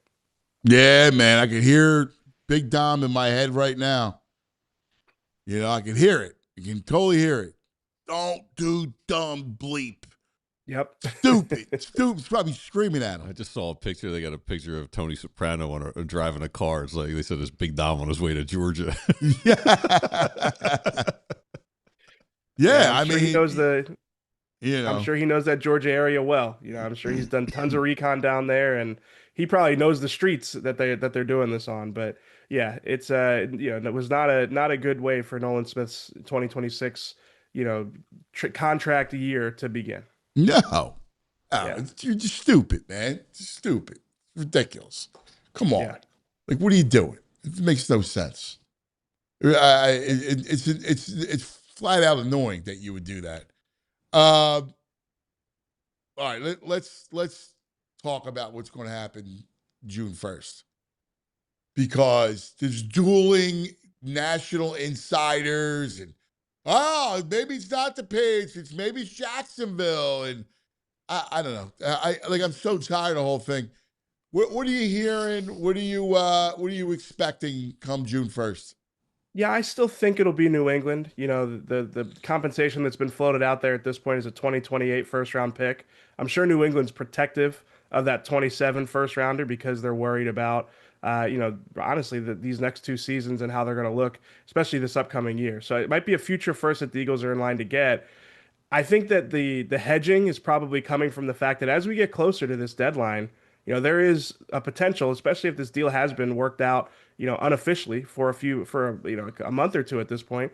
There's a chance that a team gets involved, late toward the deadline and tries to beat what the Patriots are paying. But to me, I still think the Patriots are going to be the highest bidder for AJ Brown. I think it makes too much sense for them. You got Patriots players talking about what he would mean for their offense already. Like, I think that the Patriots will be the highest bidder, and I think that's why he'll end up there. And maybe this is, the Eagles will be able to drive up the price if a team like Jacksonville or, I still wouldn't discount the Rams. I don't know if Howie would do it, but I think the Rams would be interested. And, for that reason, maybe the price goes up on the Patriots between now and then. But I still think A.J. Brown is a member of the New England Patriots. Let's call it by June 3rd. Let's give it a couple of days to work itself out. But I think by June 3rd, A.J. will be with the Patriots.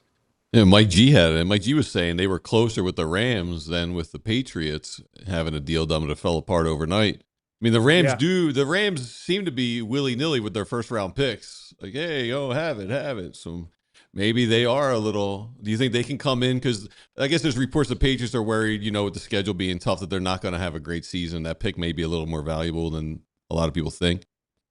Yeah, I think that 27 first, they're protective over it because they've got a tough schedule. I think they travel maybe the fourth or the fifth most of any team next season, and obviously their strength of schedule is already very strong. So I think they are protective of that 27 pick for that reason. And the Eagles have always been willing to take future picks. A 28 pick I don't think would be a deal breaker for them because they value those first rounders more than most other teams. I think part of it makes sense just because Howie's been in the job for so long. He knows that 28 pick that's probably going to be his pick. So that is a big part of why they value those future picks. But I mean, with the Rams, I find it hard to believe that Howie would send AJ Brown to an NFC contender, without the premium, without the compensation being significantly better. But again, you're going to trade it to your content, you better blow it just makes me your away. path out of the conference. I think it's so curious. much harder. If this is a make or break year for your quarterback and your head coach, and you may want to move up in a quarterback heavy draft, is it more valuable to have it this year than 2028 or 2027? You could use a 28 pick to move up in the draft too. If we're talking in that hypothetical where they're trying to move up, let's even remove quarterback from it because some people will go crazy on that idea. But just trying to move up in general, you can use a 28 pick to move up. A 27 is probably slightly more valuable, but right. I think that still gives you some flexibility. It wouldn't shock me if they want to just load up on picks in that 28 class too, because that might be a time where you're really hitting the reset button. Yeah. Well, so much has been made about the idea that it's a show me year for both Jalen and Sirianni. And, I think it's pretty obvious. You don't need to say, hey, if we're going to redo his contract, it's going to cost us $60 million a year, right? Yeah. So, yeah, it's hey, he's been great, but can he work in this offense? I think clearly that's what Howie's saying. And as far as the coach is concerned, listen, they're half of them, it's just collateral damage. Yeah. No, to me, it's going to be a prove it year for Hurts. Even just looking at the contract, but also just kind of the rumblings from the building, even reading the tea leaves on some of this stuff. I mentioned on the show earlier this week, the Scott Loeffler comments on Jalen and Jalen having, private workouts that with Scott Loeffler as part of the team that's training him. I think the fact that he's not the quarterback's coach anymore shows you where Jalen's influence is at in the building. I think the fact that, he's got a good relationship with the last quarterback's coach. And if they had hired somebody who was familiar with Sean Mannion's system at that spot, I would have, said, okay, maybe they wanted somebody with schematic familiarity. But really, it was Parks Frazier. It's Nick's guy. Yeah. So to me, I think you can see a lot of different. The article that Jeremy Fowler and Tim McManus had out a couple of months ago, I think there is mounting pressure that Jalen has to get this year right. And if you're a Jalen Hurts fan, if you're someone who wants, this type of talk to go away, I think it's fair to say that he's responded to adversity incredibly well throughout his career. Dating back to college, obviously, every time it's almost like he handles being doubted better than being the champion or he likes being the underdog in these types of stories, not the favorite. And I think that's part of why the Eagles have been able to bounce back from those, collapses in 23 and, I think, 21 to a lesser degree. So for that reason, I think you can be optimistic. But I do think that this year is a pivotal one for Jalen Hurts, and I think that that's the right framing, that this is going to be a prove-it year for Hurts, because I think they've set it up where it's no excuses, we've got you a system, that is, successful across the league. They've added all these quarterback coach, adjacent play people on the staff. And, I think it is going to be down to Jalen, doing some of the things that we've talked about a lot, throwing over the middle of the field, being more of a pocket technician at times, and also being dynamic with his legs. So yeah, prove it year, I think, is a good way of putting it. I mean, listen. I think it's just kind of the evolution of a quarterback. I mean, all quarterbacks, if you're going to have sustainability in the league, all quarterbacks go through an evolution. Yeah, absolutely. Are we nuts though to say a prove it year for a guy who's been to 2 Super Bowls, played really well in both, and won one, and is the MVP of 1 Super Bowl, and we're saying it's a prove it year for him? We're not. Crazy city? We're That's not. where the Eagles are. Yeah, exactly. I was going to say that's where I don't think Jalen Hurts has a ton to prove to like the outside observer. But to me, like what the building is signaling is that this is going to be a prove it year for him. So right or wrong, everybody feels like you really have a dog in the fight. I'm just telling you what everybody think counts is like, are we? They're saying it. Yeah. Are they crazy? They're the ones saying it. Well, they're saying, hey, listen, the passing offense wasn't good over the last 2 years. So am I going to invest $60 million if the pass offense wasn't good the last 2 years? That's what they're saying. That's why they didn't come to with an extension. Right. Yeah, listen, they're the ones saying, hey, listen, you got to show me you can throw the ball in an offense. That's what they're saying. They're saying you got to change your game. You're older. Your style plays a little different, and we need to see you can do it before we give you $200 million guaranteed. I think that's what they're telling you. Because we have Fit Dad is in the chat being like, prove it. Prove what? Prove that he can, in this offense, have the evolution. I mean, prove what? The pass game wasn't good the last 2 years. So, yeah, I believe there's coordinators. There's a lot of people playing part in that. But he's got to be better. I think that's fair. All right, so why got you for $200 million? Yeah. Listen, we wouldn't have been having this conversation if this was year 2 of the deal. Right. We're not having a conversation. So Big Farts Jones wants to know seriously. He's like, honestly, do you guys, you two, think there's a chance Jalen isn't the quarterback next year? Like in 2027? Yes. Yeah. I do. And it's not as much to do with my evaluation as Jalen Hurts, the person or the player.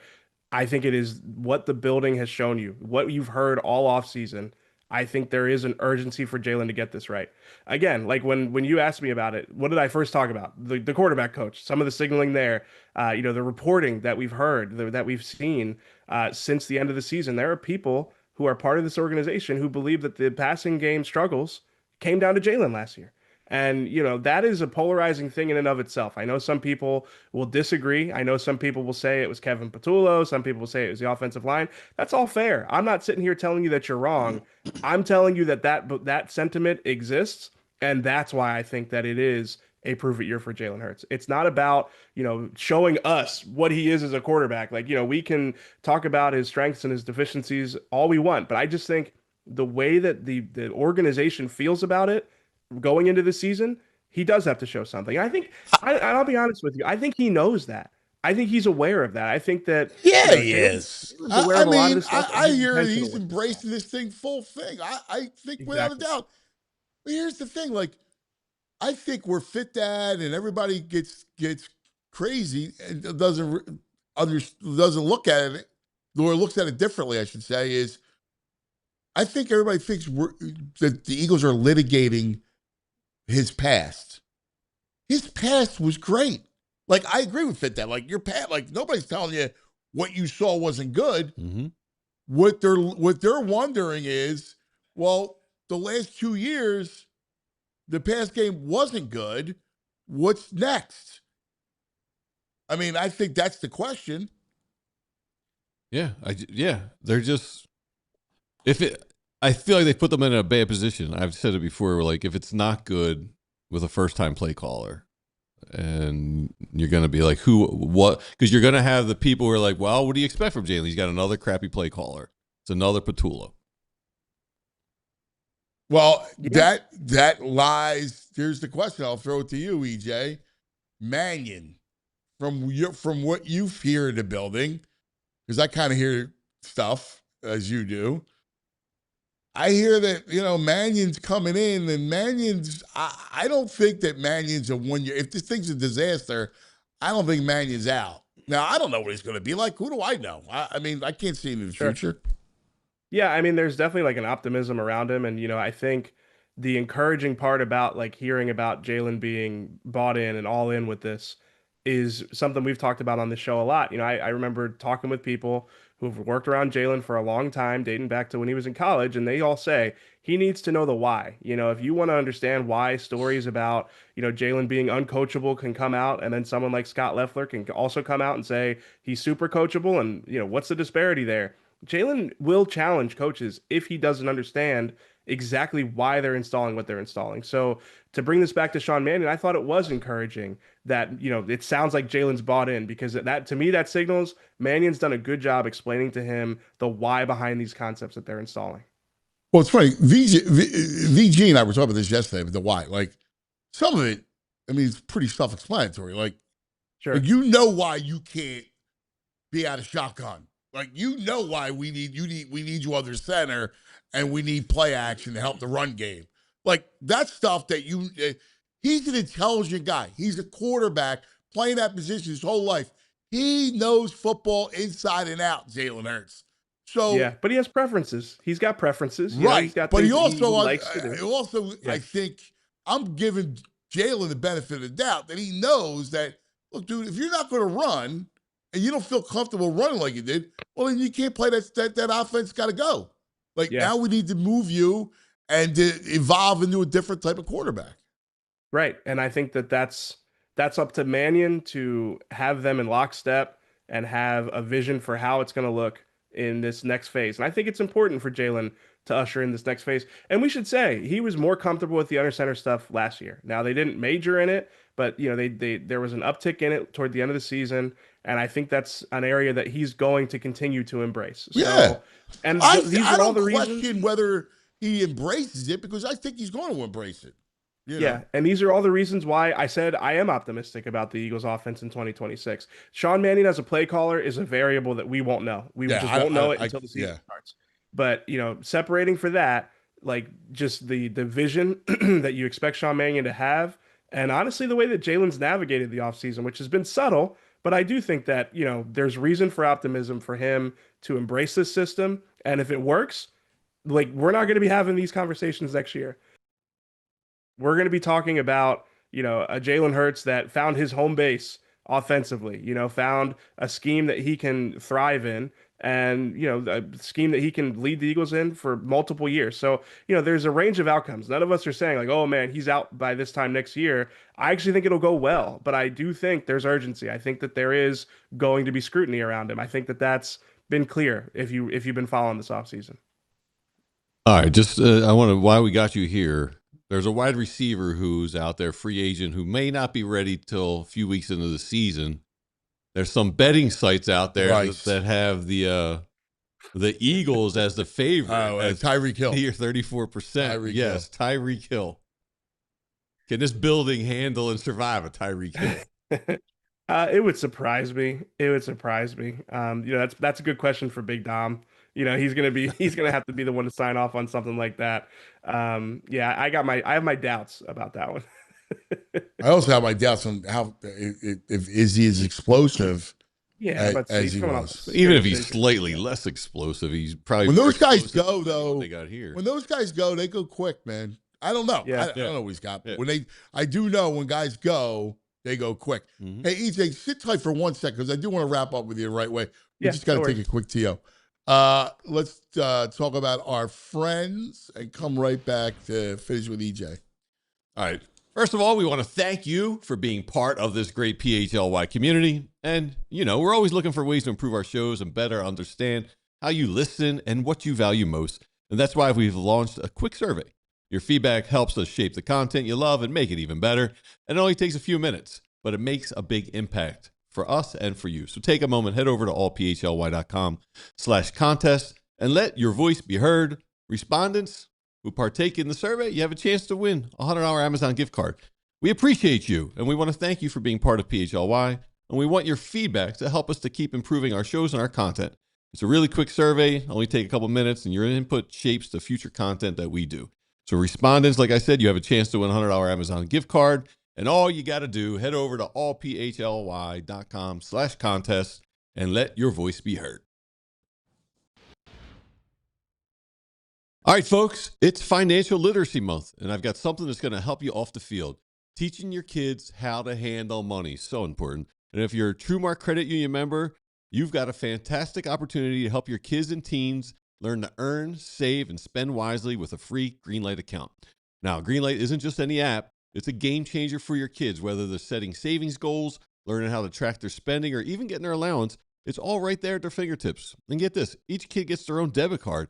That's right. They can make their own purchases, learn how to budget, and build real-world money skills while you stay in control from your phone. You get peace of mind. They get the chance to make smart, responsible choices with their money. So if you're looking for a way to teach your kids some financial plays this Financial Literacy Month, we can't recommend this enough. It's like training for life's biggest game. So head over to TrueMark.com Greenlight, get all the details and sign up today, and don't miss a chance to set your kids up for financial success. TrueMark Credit Union is federally insured by the NCUA and is an equal opportunity lender, NMLS 40493. All right, there he is. It's so fascinating, like kind of what the whole thing's going to look like. Yeah. You know, and it starts next week. Like, what's the schedule, and what do you think? Because, like, is Mannion? There has never been a coordinator, and we've had our shares of prominent coordinators, but we have, like, he's a monster story, like monster story coming in here. It's so many different levels. One of the most talented offenses in the NFL, even after AJ's traded. You'd still call them one of the more talented offenses in the NFL, a contender. And he really is going to be probably I'd say the offensive line is probably the thing that will determine how it'll look, but one of the things that will determine whether or not this team really reaches its potential. To me, so yeah, they're on the practice field next week. I think it's Tuesday, Wednesday, it's Wednesday. Tuesday, Wednesday, Friday is their practice schedule next week. And then they're on the field again next week after that. I'm expecting to see under center Jalen Hurts. I'm expecting to see him working from under center. I'm expecting to see, some creativity with how Mekhi Lemon and Devontae Smith are used. I'm curious to see how Eli Stowers is used. I know that OTAs, you can't read too much into it, but still, I think that the short time we're out there, there's going to be some hints about kind of the foundation of this offense, and that's really what they're working on this time of the year anyway. So yeah, I think it'll look different. Even the rookie minicamp looked different just from the sense of different coaches with different drills. Yeah. And yeah, it's going to tell you a lot about what to expect on the day-to-day for the Eagles this upcoming season. I think the biggest thing for Jalen will be, and I think they're going to, I was talking to somebody a couple weeks ago about the new offense. And they were telling me, like, it's going to be, like, real Jalen friendly. So, like, they were optimistic about it. And I was like, oh, this is great. Like, if you can make it real friendly for him. Because, listen, you know how it is. And all guys are different, too. Like, sometimes the play's taking forever to get in. I mean, the vision of Jalen going to the sidelines, and there's, like, shrugs and this and like what are we running and 4 verts and all that stuff. I mean, it's just horrible, right? So, but I think there's going to be an onus on them to get the ball out, to make the quick read. And I think that's going to be the biggest thing for him.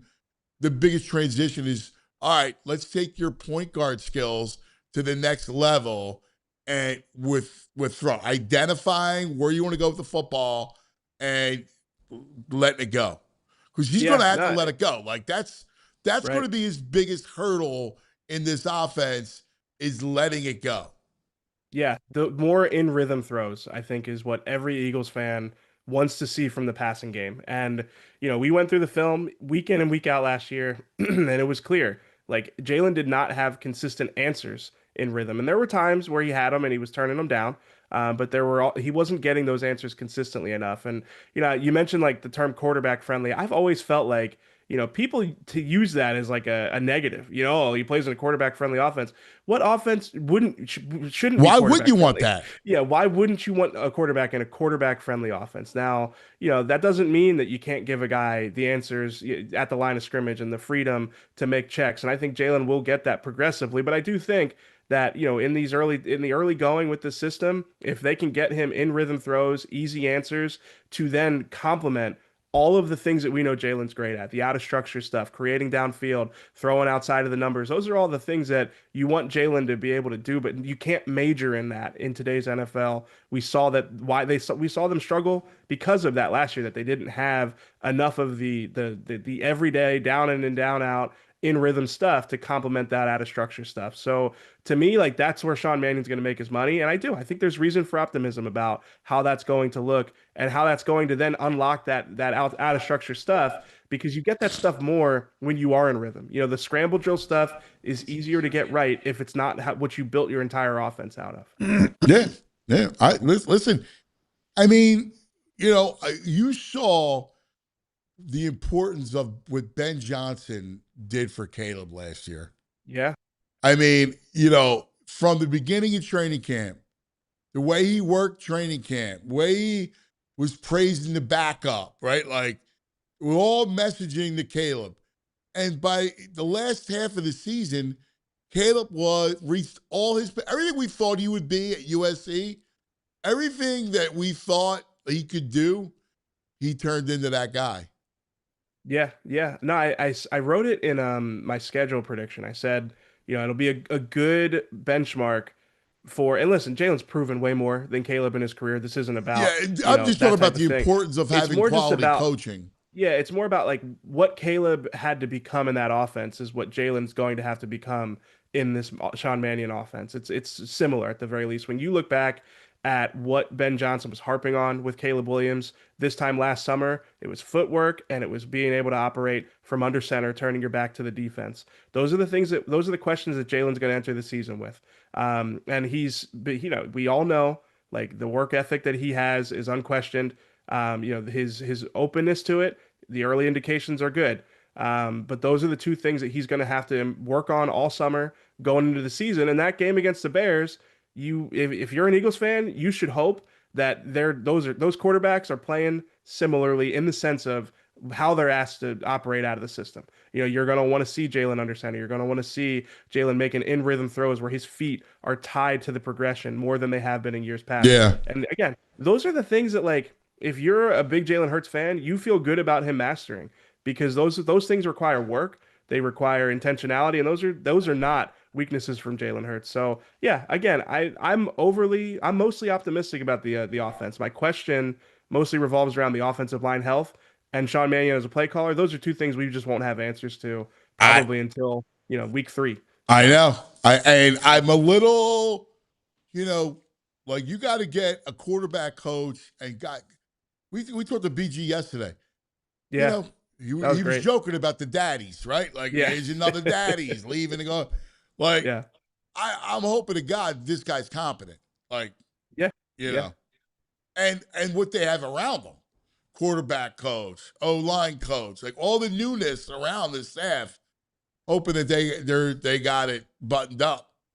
Yeah, I mean, the good news is that, like, the bar is pretty low from last year. Obviously, just the way that things went. So yeah.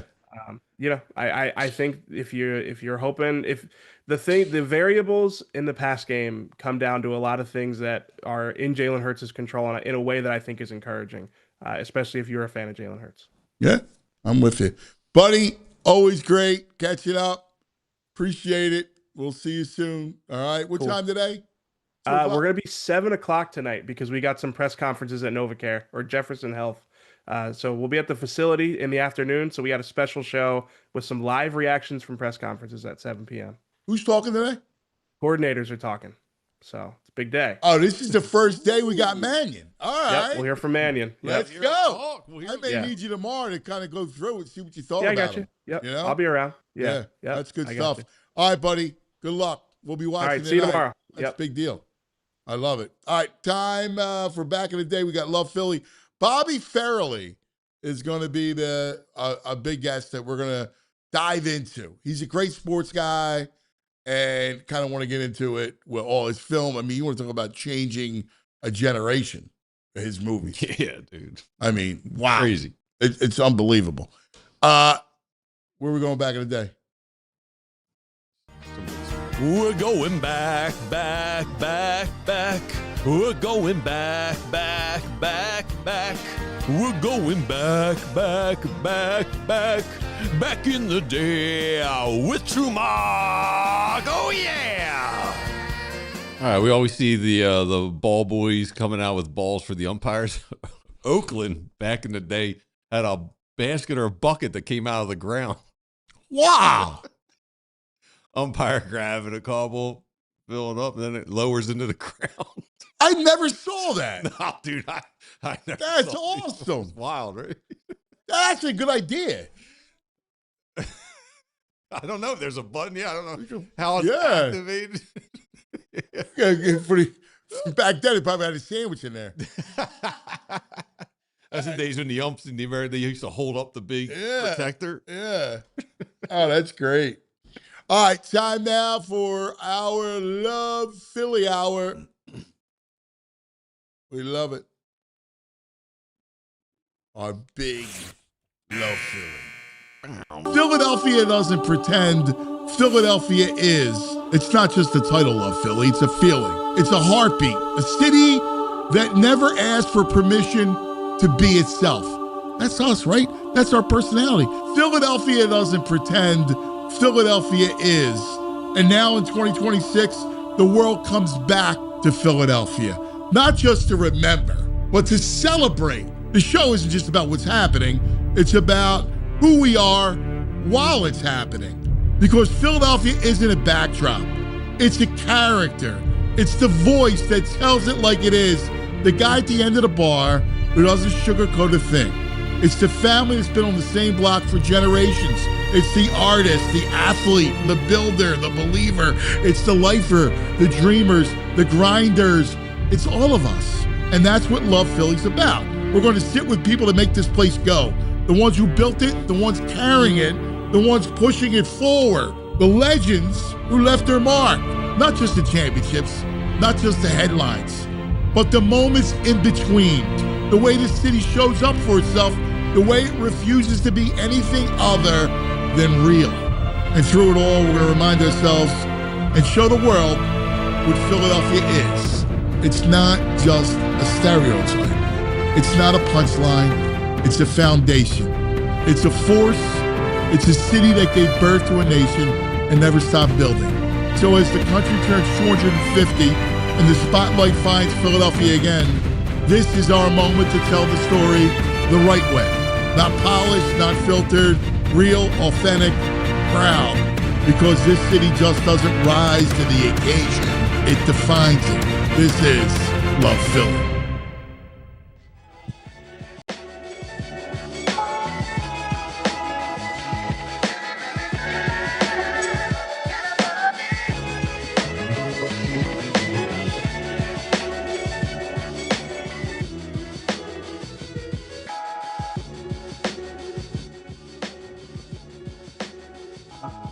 Wawa!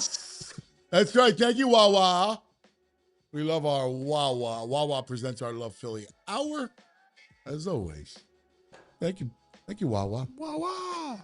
Now, you that's a great thing. You, every day, you got home, you wash it every day? You bring it back? Yes. Yeah. Yes, I do not. Well, I know you wash it. I'm just saying, but it's funny. You are... I wish I could be like you and have my thing every day. I would lose it.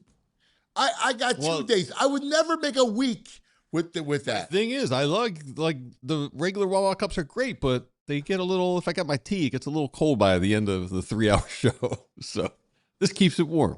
Okay. Yeah, I like it warm. And you always tea. You never coffee. No, never. Yeah, you and Pat, that's crazy, man. Teetotalers. You are teetotalers. That's amazing. I didn't realize that Mannion's speaking tonight. I didn't know they were speaking today. That's a big deal. Yeah. Listen, Big Farts Jones is right. Like, hey, he's got to be the guy. He's got to seem totally competent. Like, he's got to be the guy. Like, you can't have another dunce like in front of this show. No, he's got to command respect and exude confidence from the get-go. Like, if not, it's going to be crazy. Yes. I don't know. I don't think he knows. I don't think anyone knows how crazy he can get here, but he better be the guy. I think he's seen the stories. Sure. The rocks. You read about the story, but the when you're eggs, in the story. Right? Like, I think he realizes how crazy that, hey, the last OC got his house egged. Yeah, but you hear about it, but it's different. Like, once you're here, it's different. Your neighbors, the radio, everything. Which is what I love about Philly, since we're in the Love Philly. We are in the Love Philly, and it matters. Like this town, and it's a town. It's a town. It's a city that's really a town. Oh, it's a big city, small town vibe. Right. Yeah. Like it's nowhere to hide. It's completely different in anything. Lunatics. Especially with the football team. And like the fact that we know OCs and we know QB coaches and O-line coaches. Like, what other town is the O-line coach a star? I mean, seriously, Jeff Stoutland is a star here. Well, he wasn't the only one, right? Juan? Yeah. We knew Juan Castillo. He's a big deal here. That's what I'm saying. Yeah. What other town is like that? You would know better than I. Chicago? No. I feel like that's a good football town. It's a very good football town. But yeah, they're not this crazy. It's not. Like, that's the issue. Yeah. It's unlike any other place today. Please don't be hemming and hawing.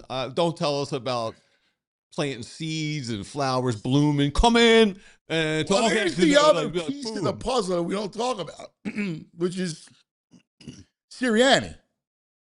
Like, he's on approval. Like, a question today is, how much is this your offense? Like, he's on how much of Nick's offense are you incorporating? Like, there's all about it's going to be a collab. Right. No collab. No. Right. We've seen the collabs. They stink. They stink. No, this thing better hum. Yes. All right. At least, but you give him 6 weeks. At least going into week 7, it's you guys start humming. I thought 6 weeks was like training camp is 4 weeks. No. You got to give him during the season. You got to give it a good chunk of time. Wait a minute. Are you drinking? This city. No, but you have to. After Pizzullo, until you judge it. Is going to be patient if this offense struggles for 6 weeks? I mean, there's no way. I mean, if you're going to have a whole new system with him on the center, I mean, I'm talking everybody gets a curve early. Jalen gets a curve early. Saying they're 2-4 and the offense looks rough. Well, I mean, again, I mean, you got to give me a month. Just from being rational, right? You got to give it a month. We're not rational. We're freaking insane. Yeah, this is the irrational. But guess what? It's a new offense. You got to give it a minute.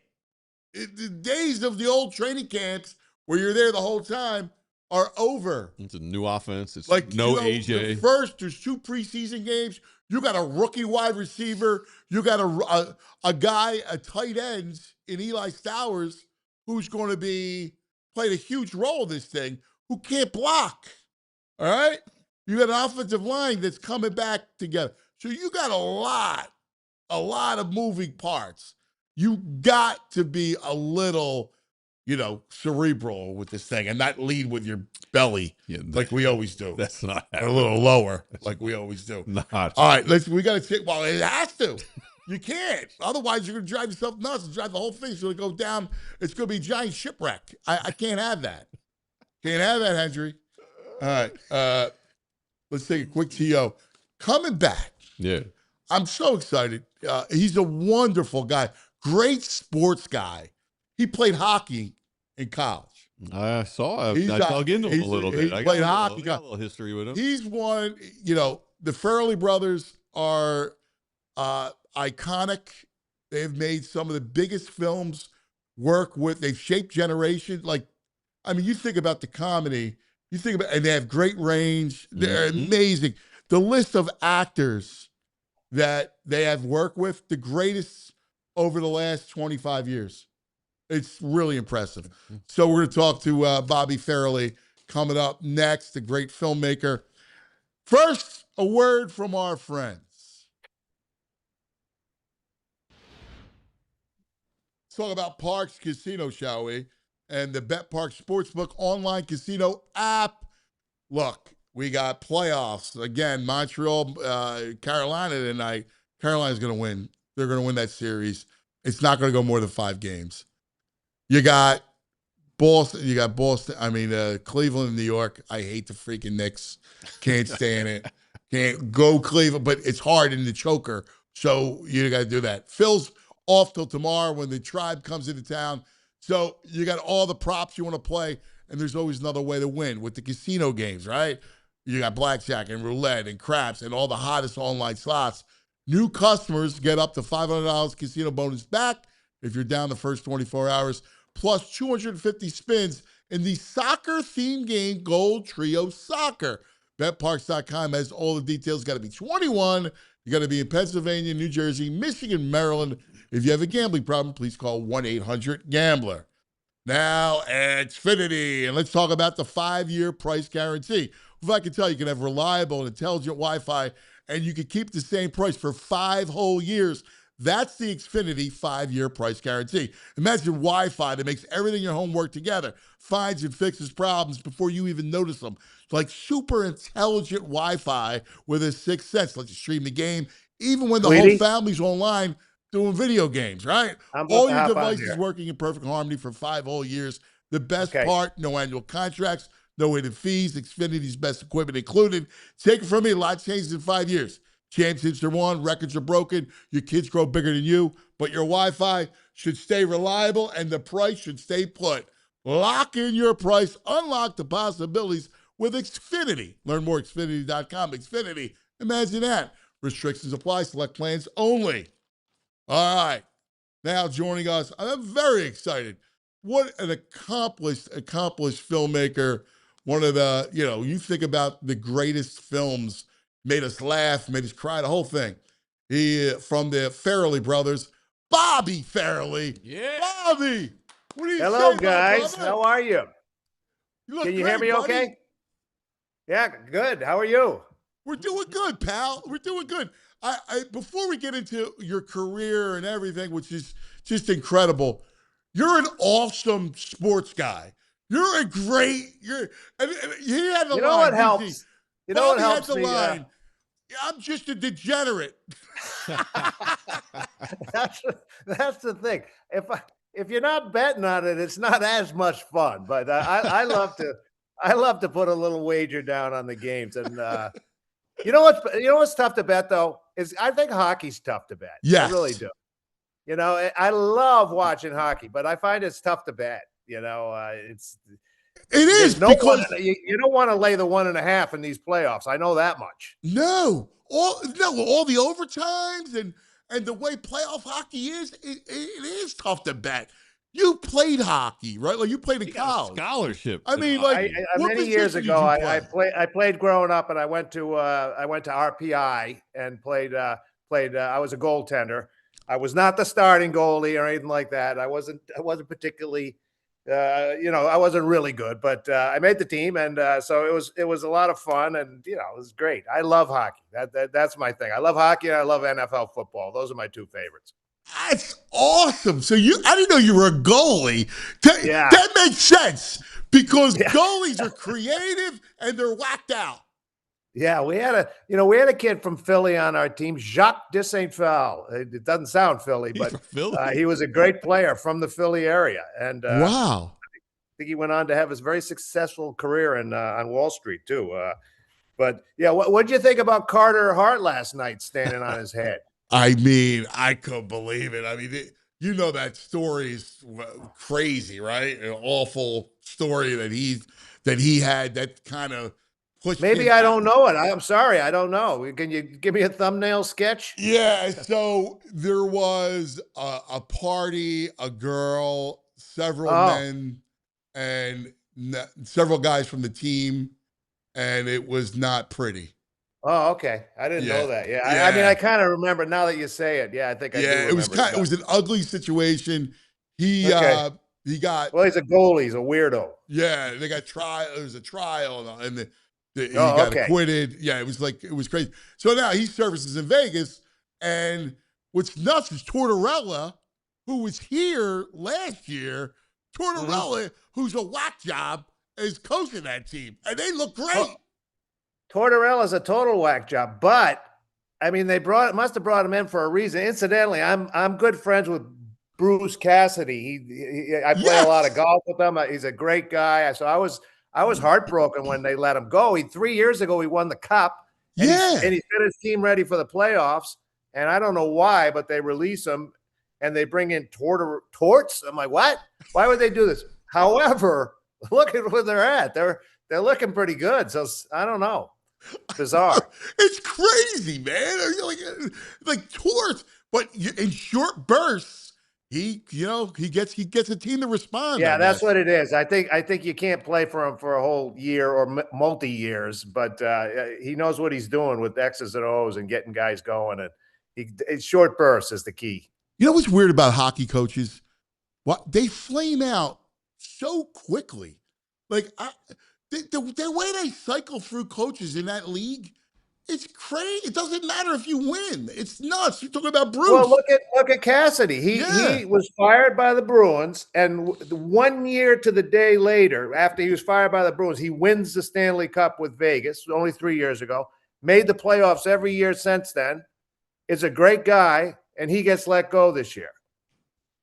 Go figure. I mean, it doesn't make any sense. And he'll get picked up as soon as somebody's going to pick him up. I think it's going to be Nashville is what I think is going to pick him up. But, Edmonton wanted to talk to him. Vegas wouldn't let him. Like they fired him, and then he can't talk to another team. Isn't that bizarre? Yeah, that's crazy. Did you grow up a huge Bruins guy? Did you grow up? Yeah, we were Bruins guy. Bruins, all the Boston teams. I know you guys hate them all, but yeah, Bruins, Red Sox, Patriots. Boo.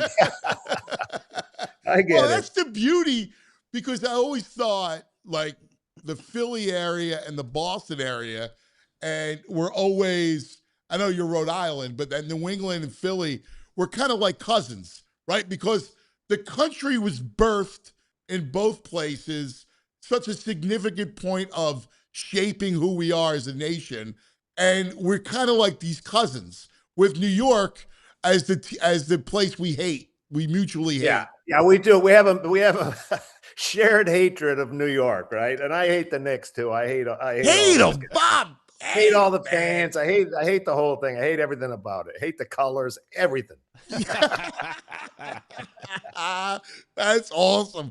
So I want to get into I really got to get into your career, and it's amazing who you've worked with. All right, starting from Jim Carrey, Jeff Daniels, Bill Murray, Woody Harrelson, Randy Quaid, Ben Stiller, Cameron Diaz, Renee Zellweger, Chris Cooper, Jack Black, Matt Damon, Meryl Streep, Drew Barrymore, Jason Sudeikis, Owen Wilson.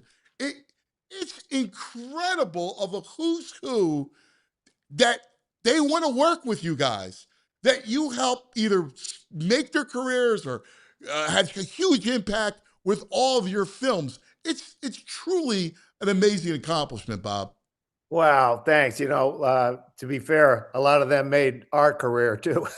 But we started, our very first movie that my brother Pete and I did was Dumb and Dumber, and we didn't really know Jim Carrey at much before that. He was the guy on In Living Color. He was that funny guy that you kind of knew and all. We didn't know much about him. Somebody had gotten him our script, which we were about to make. It was going to be a very low budget movie, and he responded to it. He said, "I love this. I want to do it." And when we met with him, it was like, yeah, Jim is absolutely perfect for it. And right then in life, his career just started to take off. He had actually already made a couple other movies, The Mask and Ace Ventura, but they hadn't come out. And so, and they didn't know that Ace Ventura, they didn't know if it was going to be a hit. So he was not like on everyone's radar, but he was just in the zone funny in those years. And it was just so much fun to come out of the gate with a guy like that and Jeff Daniels as his sidekick, and it just got us off and rolling. So yeah, we've been lucky. We've got a chance to work with some really talented people. Go back to that first project and the story behind it. Like, what made you guys say, all right, this is the project we're going to go with? Okay. Pete and I were screenwriters. We grew up in Rhode Island. He studied accounting in college. I went to RPI, as I said, studied geology. Neither of us used our degree for one day. We graduated, we're like, what are we going to do? And we both moved out to California, and we bought a book about how to write screenplays, and we started writing screenplays because we had a lot of funny friends and stories and all that. So we started writing, and one of the screenplays we wrote was Dumb and Dumber. And people would read it and they'd laugh and they'd say, this is great, but they wouldn't make it. Then they'd maybe try to get us to work on something else. So like, well, what about this? Why don't you make it? It's too dumb, And so this, for 8 years we had that script, and we wrote a whole bunch of other scripts, but nothing ever got made. And so eventually we met this producer, and we said, well, he's like, why don't you, make that movie that I read, that script? We can't find a director for it. And he said, well, why don't you guys direct it? And we're like, we don't know how to direct. We're writers. And he goes, if you wrote it, you can direct it. Just surround yourself with smart people, a camera guy, lighting guy, and then get those actors to read those lines just like you imagined it. And we're like, that's it? That's it. That's it. Basically, that's it. We're like, okay. So we said, we're going to direct it. We were going to make that movie for like $100,000. Okay. It was going to be a really low budget indie movie. And like I said, Jim Carrey got involved, and all of a sudden everything just took off, and we ended up getting a bigger budget and all that. But that was it. They just forgot to fire us. We were the directors. As they got bigger, we thought, sure, they're going to broom us aside and bring in a real director, but they never did. And so we did exactly what the guy said. We just let these actors, try to find these characters that we had created, and they did. We were blessed with Jim and Jeff, and they made us look good. So did you follow your, like, 'cause it's funny, when I write in my mind's eye. I see it, and then I describe what I'm seeing in my mind's eye. Did you direct it like that? Like, because you could see it playing out in your mind's eye, and did you actually direct it that way? Well, like when you have someone like Jim Carrey, right. You do defer to a little bit to how he sees it too, because he has such great creative instincts that he'd start doing a lot of the things that we had envisioned, but he'd be doing them even better. Like he'd take it in a different direction, and that like he was just. So I really we worked on that screenplay for 8 years. So we wanted to make sure that we shot what was there. We didn't want to just wing it, but we also wanted to let those guys do whatever they felt comfortable doing. And so they went, it's a little bit of improv and a little bit of read this, let's go by the script too. So it's a nice combination of both. And that collab experience, you guys seem very open to that creative process when it comes to the collab, and while you have this, you have your way, it feels like you're open to the art, let the artistic kind of thing take its own way. 100%. It's like, look, I keep talking about Jim, but Jim was such a great example. It's like, Jim was like Larry Bird in basketball. The coach roll the ball out, and he can draw up some X's and O's, but you got to let him do what he wants to do on the court. And there's a lot of that certainly with a guy like Jim, who's such a creative mastermind, So you have to let him collab. You'd be crazy not to, right? You can't go all torts on him and tell him this is what you do. What was Kingpin like and Bill Murray? I mean, we had known Woody from before. We knew Woody when we moved out to LA, and he had not even gotten his job on Cheers, and he was just the aspiring actor, and so we were buds with him. So the fact that we could make this bowling movie with him was great. we did not know Bill Murray. And so we were a little afraid, like, what's he going to do? How's he going to commit? And he did exactly like I was saying with Jim. He had such a take on the, Ernie McCracken character. He came in and he had just seen it. It was again better than what we had put on the page. We had created a fun character, but he brought it to life. And so it was just so much fun. And Bill's a good athlete. He's you've seen him golf. Yeah. And, he can basketball. He can bowl. He can, he's a really good bowler. And Randy Quaid was a good bowler. So we were in bowling alleys out in the Pittsburgh area for much of the movie. And we just had so much fun making it. The camera crew would be over there setting up the next shot, and we'd be 3 lanes down gambling on who can make the first strike. Hey, Bobby, I ask, how did you guys get the inspiration for that? Because you guys are kind of like found the humor in bowling, and you're like 26 years ahead of, like, right now there's a series on Netflix that follows professional bowlers around, and it's fascinating and intriguing, but nowhere near as good as what you guys did with Big Earn and stuff. But how did you get your inspiration for this? Well, we got the inspiration. We had actually somebody else had written the original script. Mort Nathan, Barry Fernaro, 2 writers, had written a really fun script about bowling, and it was set against the tonally very much like The Color of Money or The Hustler, which is a very serious type movie. But so they set it in the world of bowling, which just naturally lends itself to, I don't know, it's funnier than pool. Okay, and, it is just the setup of the picture, Jules, that you showed. Just that setup of the alley with the colors of the seats, the whole thing is fun, and so it's funny. I could totally see it.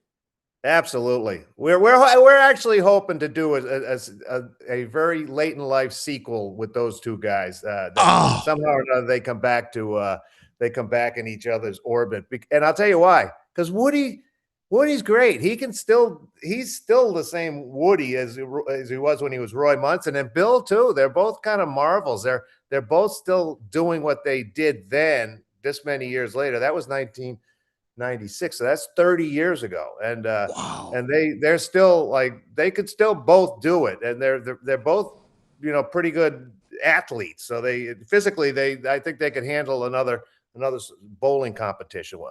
That would be awesome. Oh, that would be so cool, Bob. You got to do that, man. That would be. You know what's funny? You bring up Bill's athletic prowess. When he was in Space Jam, watching him dribble a basketball, right? It resonated, because there's nothing I hate more than an actor that's just not. You cast somebody that's not athletic, like the way you swing a bat, the way you hold a stick, you see through that stuff. We've all seen it. You've all seen it in movies where you're like, that guy's not an NFL quarterback, or that guy's not a major league pitcher. He can't even, he doesn't even know how to catch the ball. But you know who did it the best? When they shot Miracle.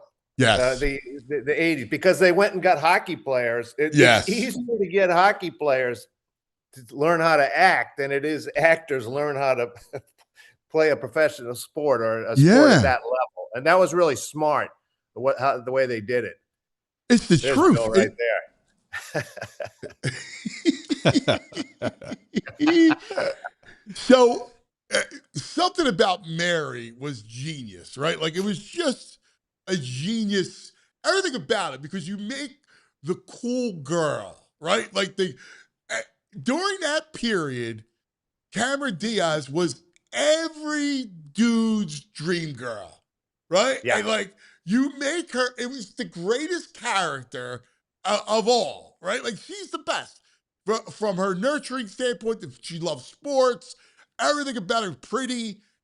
Take us behind that. And then the Favre cameo was the greatest cameo of an athlete ever. It was the best, man.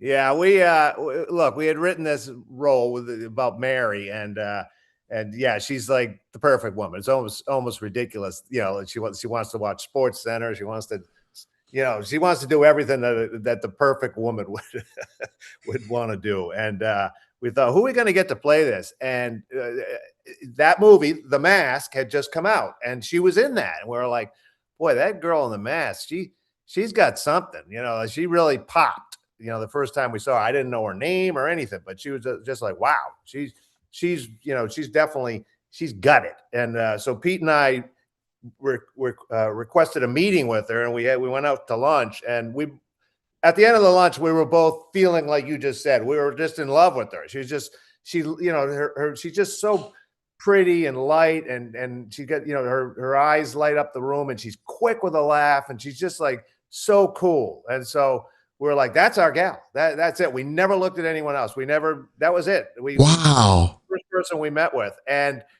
she made that movie work. All those guys just smitten with her and doing the most stupid things to try to get her affection. But because she was so good in it, and she was so sweet too, and such a nice person that, she really pulled it off. I thought she should have gotten an award. She should have won an Oscar for it, because it's all about the idiot guys doing, the things they do to meet her. But she pulled, she made it work. It's like you could understand their stupidity because of her, and she was really something. She gave us a beautiful performance.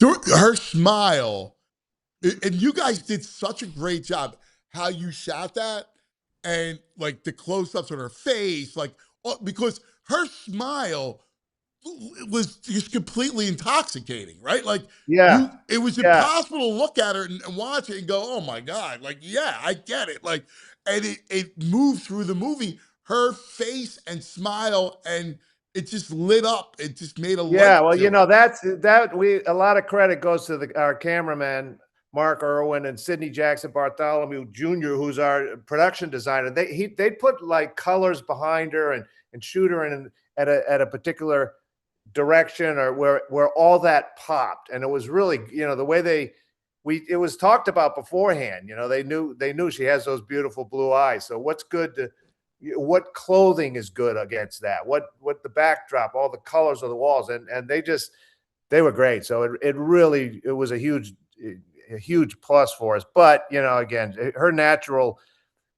charisma and energy just pops through. You can't hide it. Yeah, man. And then the greatest was Favre. Like that was good. What made you think of putting him in there and doing that? Like, that was awesome. Yeah. Well, we had a tradition beforehand of putting we put Cam Neely, the hockey player, in Dumb and Dumber. Then we put Roger Clemens, the pitcher, in Kingpin. So we had a tradition of putting Boston sport guys in. And so we reached out to Drew Bledsoe. He was the Patriots quarterback at the time.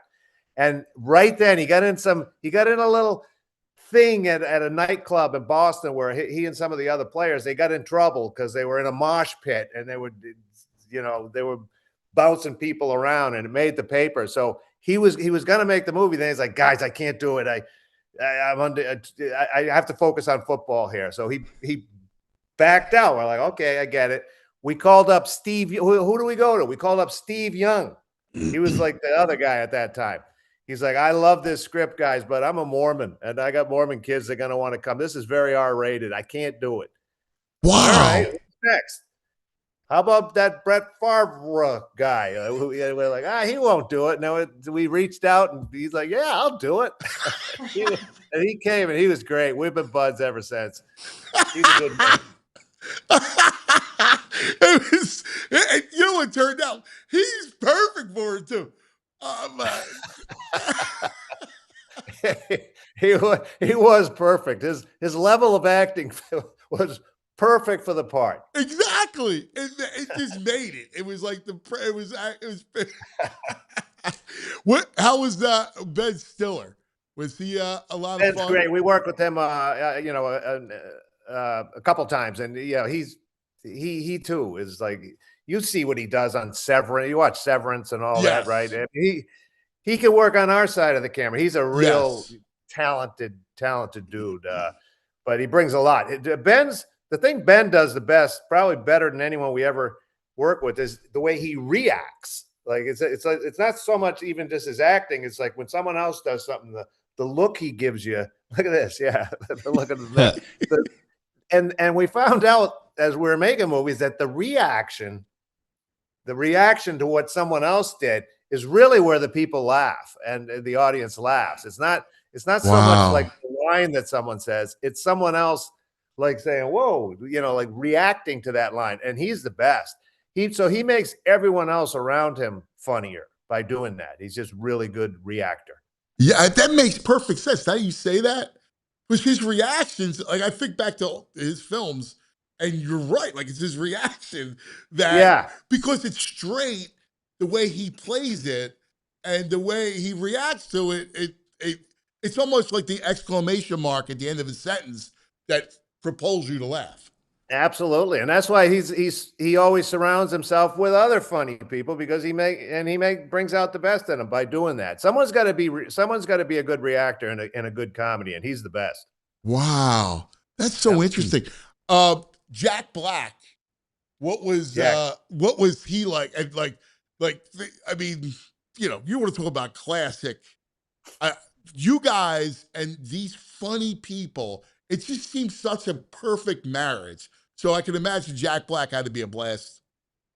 Jack is a blast. It feels funny because we're talking about all these guys, and I'm so fond of them, and I don't have any like, oh, he was a jerk stories, But I love the fact that you have this reaction. We're making comedies, and so we always feel like, let's have a good time making this comedy, because then you'll try things, and you're not afraid, and there's no tension, and you can experiment. You can, there's kind of a lack of fear, because comedies can be scary. Is this funny? I don't know. So if we're having a really, really good time making a movie, it works better for us. And so all these guys, they come in like Jack's a great guy anyway, but he's just like, yeah, all right, this is awesome. I love having a good time working and going to work and having fun. And so he was great too. I love Jack. We've worked with him a few times as well, and I'd do it again in a minute. I love him. Who's your favorite to work with? I know you like who's your favorite that you just love?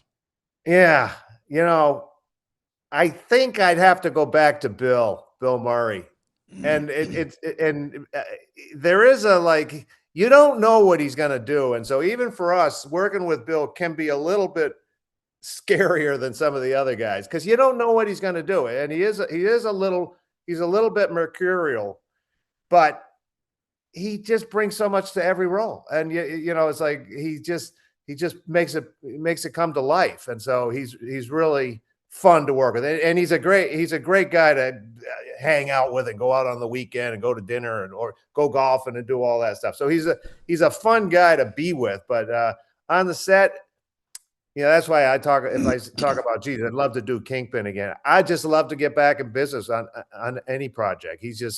I love him. I love Bill Murray. He did a movie. It was a little movie. It's killing me. I forgot the name of it. Where he plays, it's recent. It's a little indie film. He plays a hitman. Is it the one, Riff Raff? Was it that one? Yes. Riff Raff. Yeah. And it's so good. It was interesting because I'm watching the film and I'm like, his range, he's so good. Ed Harris, I think, is in it, who's very good. Yeah. And they had a good cast. They had Pete Davidson and Jennifer Coolidge and a whole bunch of funny people. Bill drove that movie. That movie was him. It was just tremendous. Yeah, he's always good. He can be dramatic and he can be funny, and he delivers. Hey, do me a favor, because Bob, we just got to take a quick TO, quick commercial. Come right back. Well, I want to hear about, because we have a new film. You have a new movie that's on demand. So I want you to promote that. There's a couple other things I want to talk a little more sports too. And what you think of Philadelphia. I'm always curious because, we're such a big kind of parochial town, which is so much like, New England. Kind of want to get your thoughts on that too. Okay, you got it. Quick TO, let's talk about our friends, shall we? Let's talk about Valley Forge, Pennsylvania. Now, you're looking for a getaway, like a slight getaway, something fun, right? you don't know where to go, but you don't want to go far. How about the beautiful Montgomery County, Pennsylvania? A little bit of everything: history, shopping, entertainment, outdoor adventure, great food, just all outside the city. You can spend the day exploring Valley Forge National Park, hit the shops at King of Prussia, check out live entertainment, explore some of the amazing small towns and hidden gems throughout Montgomery County. And with America celebrating 250 years this summer, never been a better time to experience the history and the stories that helped shape this country. Whether it's a couple trip, family weekend, sports road trip, or just a chance to unplug for a few days, Montgomery County makes it easy to get away without going far. Plan your trip, book your stay, start your retreat today at valleyforge.org. Wawa's got tacos.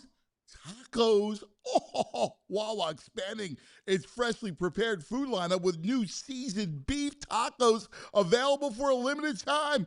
Built to deliver bold, craveable flavor in every bite. We're talking warm, soft tortillas filled with Wawa's savory, juicy, boldly seasoned beef, plus fresh toppings that you can customize your way. You got options too, from seasoned beef, chicken, steak, black beans, shredded cheddar cheese. Pick up 2 spreads like salsa roja, garlic aioli, barbecue, ranch, buffalo, chipotle, and you top it off with shredded lettuce, salsa, fire roasted corn, onions, or pickled jalapenos, all packed in a 6-inch soft flour tortilla, making it perfect handheld or on-the-go option. Seasoned beef tacos doesn't stop, all right? It's available across the full lineup, including burritos, bowls, and quesadillas, so you can mix and match and build the meal that fits your appetite. But don't wait. The lineup is only here for a limited time while supplies last. Next time you're at Wawa, grab a taco and find your new go-to order.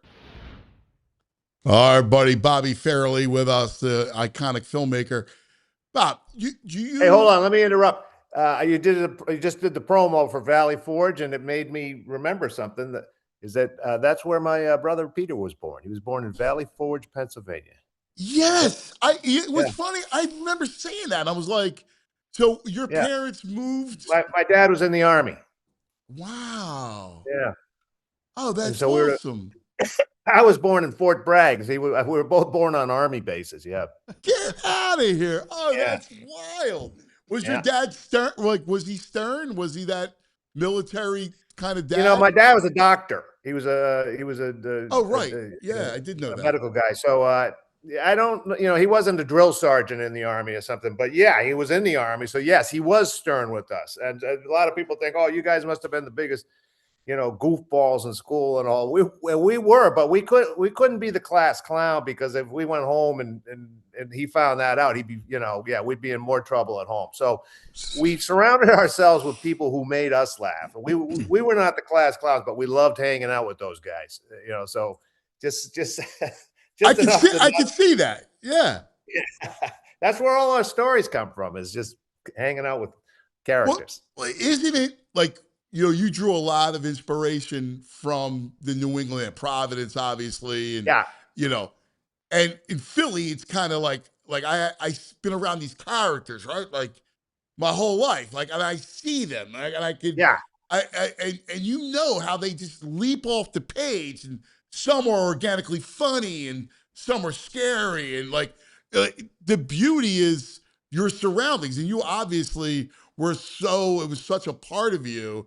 It was such an inspiration for a lot of your work.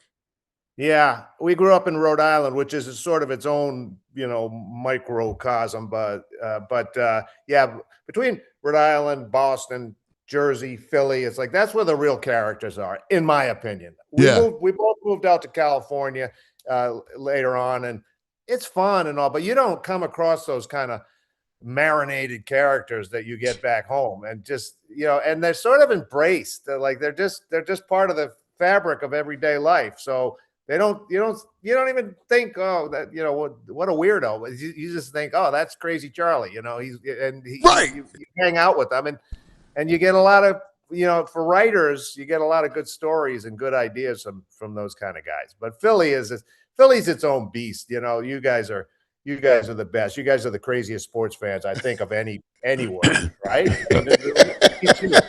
No one I know. Wait, you guys don't throw stuff at your offensive coordinators' houses when they're not performing?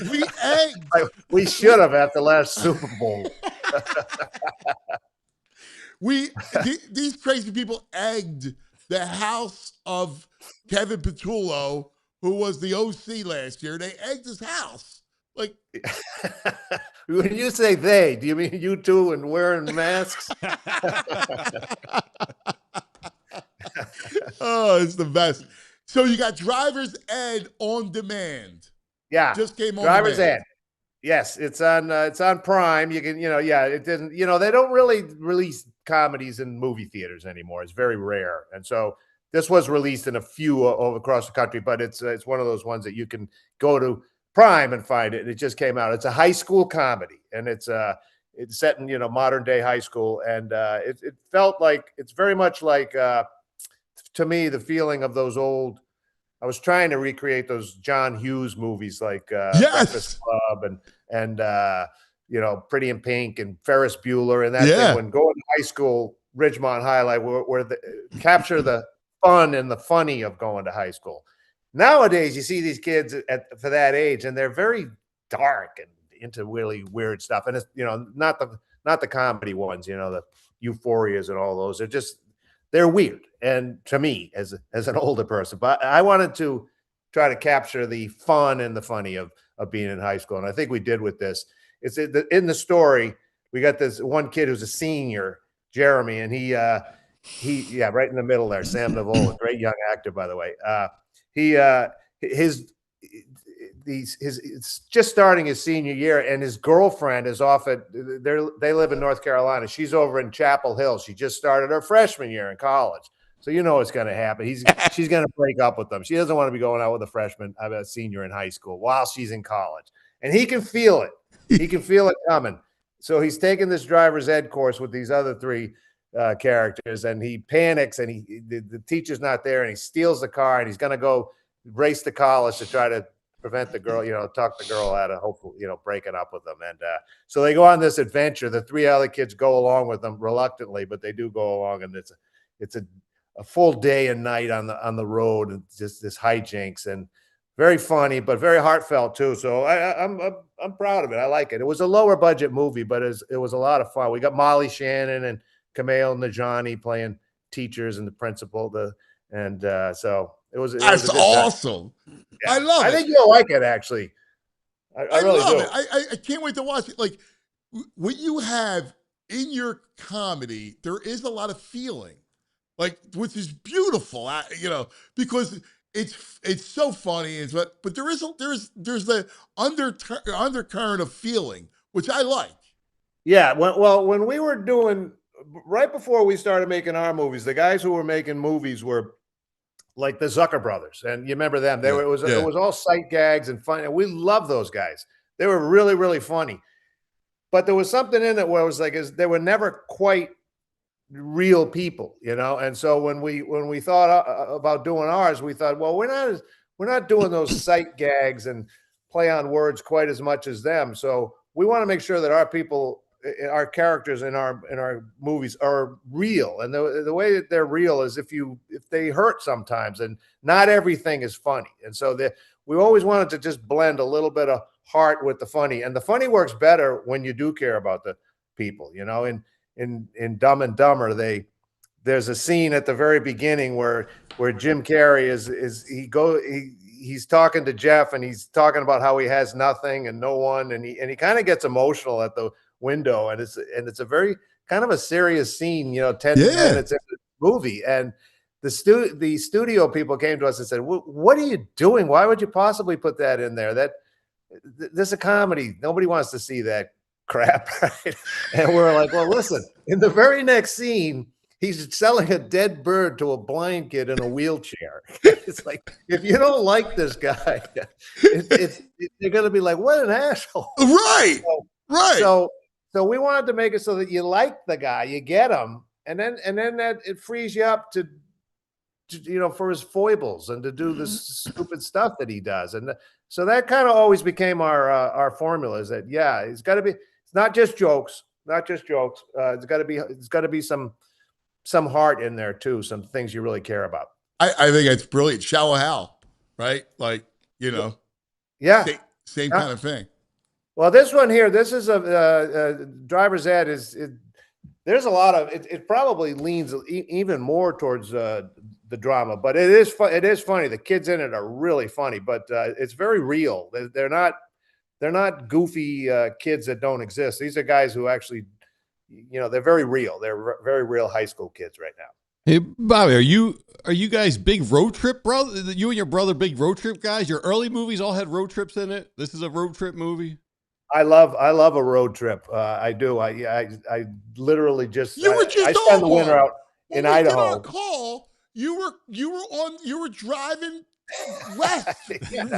I just came off a 5-day trip from driving Idaho to here.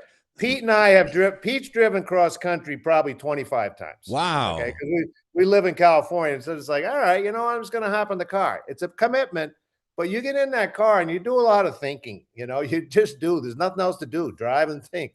And so a lot of times when we would be riding, when we get to a roadblock where we're like kind of stuck, we didn't know where we're going. We'd hop in the car and take a long drive, and we'd crack it. We'd come up with a lot of different ideas, and eventually we'd work our way through whatever little writer's block we had. And so we just love that as a device, as a writer's device. So I like to, and also I like the telling road trip comedies, and this is one too, because you don't know what's going to happen. You don't know if they can pull over somewhere, and so it kind of frees you up for different set pieces and just places for the story to go.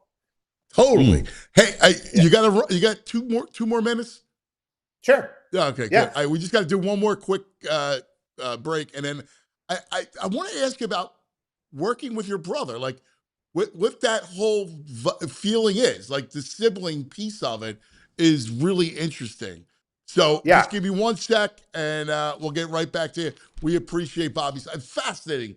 Isn't he great? Like I told you, I love him. He's just an awesome dude, extremely talented. But let's take a quick word from our friends.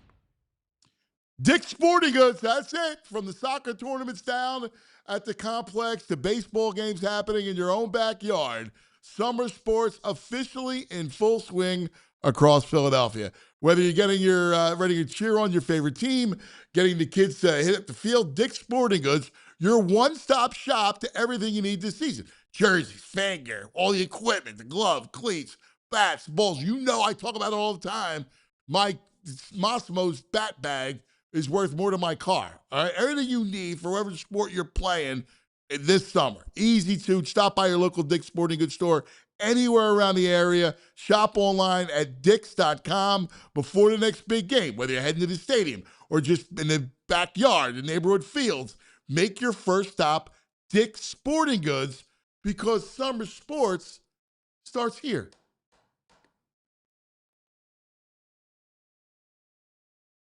If you're a golfer in Philly and you're not part of the Gap yet, you're leaving a ton on the table. Gap, the Golf Association of Philadelphia, is your all-access pass to the best golf in the area. Their member play days get you on the top private clubs and premier golf courses you normally can't even touch, and it's all in a relaxed, fun format. No pressure, just great golf. And when you join, you get a GIN handicap, which changes everything. It levels the playing field, tracks your game over time, and makes every round actually mean something.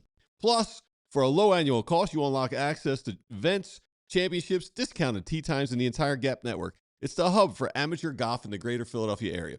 Getting started is pretty easy. Just visit gapgolf.org and click join or get a handicap. You can sign up for the online USGA Gap Club for just $55 and get instant access to your membership and get a handicap, or you can host your own handicap through a local public or private golf course that offers Gap. Once you're in, you're in. Events, exclusive courses, all of it. Go to gapgolf.org and get started today. Thanks, Bob. Appreciate it, brother. Yeah.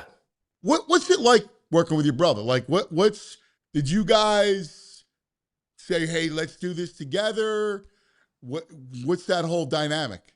Well, as I mentioned earlier, we started our career as screenwriters, and so writing with a comedy with someone else is easier than writing comedy by yourself. Because if you say something funny, you need, I'm talking about that reaction. You need someone to laugh at it to know if it's working, right? And so comedy teams are more the norm than individual comedy writers. And so we worked as a team. We actually worked with another guy, Bennett Yellen, too, with three of us. But so we would just, we really helped each other. You'd help each other find funny stuff. So when we started making the movies, it was kind of more of the same. There was no competition. There's no like, you do this, you do that. It was just, how do we make this? We were like a team, and because we were a team, we felt like we were just a little bit stronger. The studio and all the powers that be are always trying to get you to water something down, particularly when we're doing things that are a little bit out there, like Dumb and Dumber and something about Mary. They want you to pull it back. They want you to make it more vanilla. That's the general note they give you. They want to go just, soften it. And we were like, we were doing stuff that wasn't soft at that time. And so the fact that there were two of us gave us more resolve. We're like, no. And so we fought a little bit harder, and we ended up getting our way, and it worked. If it was just one of us individually, we probably would have gone, okay, whatever. We would have taken that scene out with Jim Carrey at the window. We would have, because they put pressure on you. Yes. Because there's two of us. Oh, we lost him. Oh, here we go. I'm sorry, guys. Because there's two of us, we're better able to protect our vision, and if you think about the movie industry, the Coen brothers work together. They have a very distinct style of filmmaking. The Zucker brothers, who I mentioned earlier. So it's just because there's two, I feel like it enables you to put your stamp down and become a little less watered down. And so it's always been a big help to us. But right now we don't mind going out and doing individual projects. I did, Driver's Ed was my own individual project. And Pete, you may know, he just shot a movie in Philly called I Play Rocky. Yes. And it's about the making of the Rocky movie and how Sylvester Stallone demanded, he had written the script and they wanted to buy it and make the movie, but they wanted to bounce him out and put in, Kurt Russell or someone, right? And I don't know who, I don't mean to single out Kurt, but it was anyone but him. And he's like, no, I play Rocky. That's the catch. And so they did allow him to do that, but they actually were hoping that he'd quit, and they made it very, very hard for him. I don't know if you know this part of the story, but they made it very difficult, and they thought, sure, he'd quit. He'd say, yeah, maybe it's better if someone else did it, but he didn't, and the movie turned out exactly like it did. And anyway, so Pete made a movie about the making of Rocky, and it's coming out at Thanksgiving, right? Yeah, it's going to be really good. It really is. It's going to be like I feel like it's going to be on the level of like a Green Book or something like that. It's a very, very powerful story and funny too. You gotta come down. You'll come down, right, for the premiere? Yeah. Yes. Yeah. Yep. That'll be fun. I'm sure they'll do it. I'm sure they'll do it in Philly. They have to, right? Bob, the movie still is huge here. Like, it's amazing the staying power. Like, it's still part of the city's identity. You never see a film become a bedrock piece of the city, but it is. I mean, from the Art Museum steps, every day, thousands of people are there running up and down the steps. It's unbelievable, man. Like, it really is. It's the gift that keeps giving. There, it's like it doesn't go away.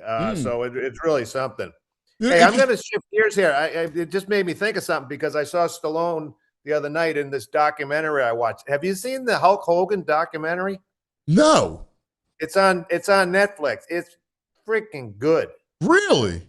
Whether you like wrestling or not, right? And everyone, the guys our age, we're at least amused by it. Yeah, of course. But it's incredible. Wow, it's really something. But the reason why I was thinking of it is because he did go into those. It's got its whole career, everything about it, and it's amazing how much he did. But he was in the Rocky. I think he was in Rocky 2, and he was the villain there. And there was a lot of Yeah, there was a lot of Stallone in there, but that I highly recommend for any sports guy. Now, I know you might not consider wrestling a sport, of course. Nah, yeah, without a doubt. When you see what became of him in the end of his career and his body and everything else, you'll see why. Yeah. It's unbelievable the footage they have too. It's a 4-part series, really cool. good. Yeah, yeah. Those guys get beat up. I mean, that's no joke.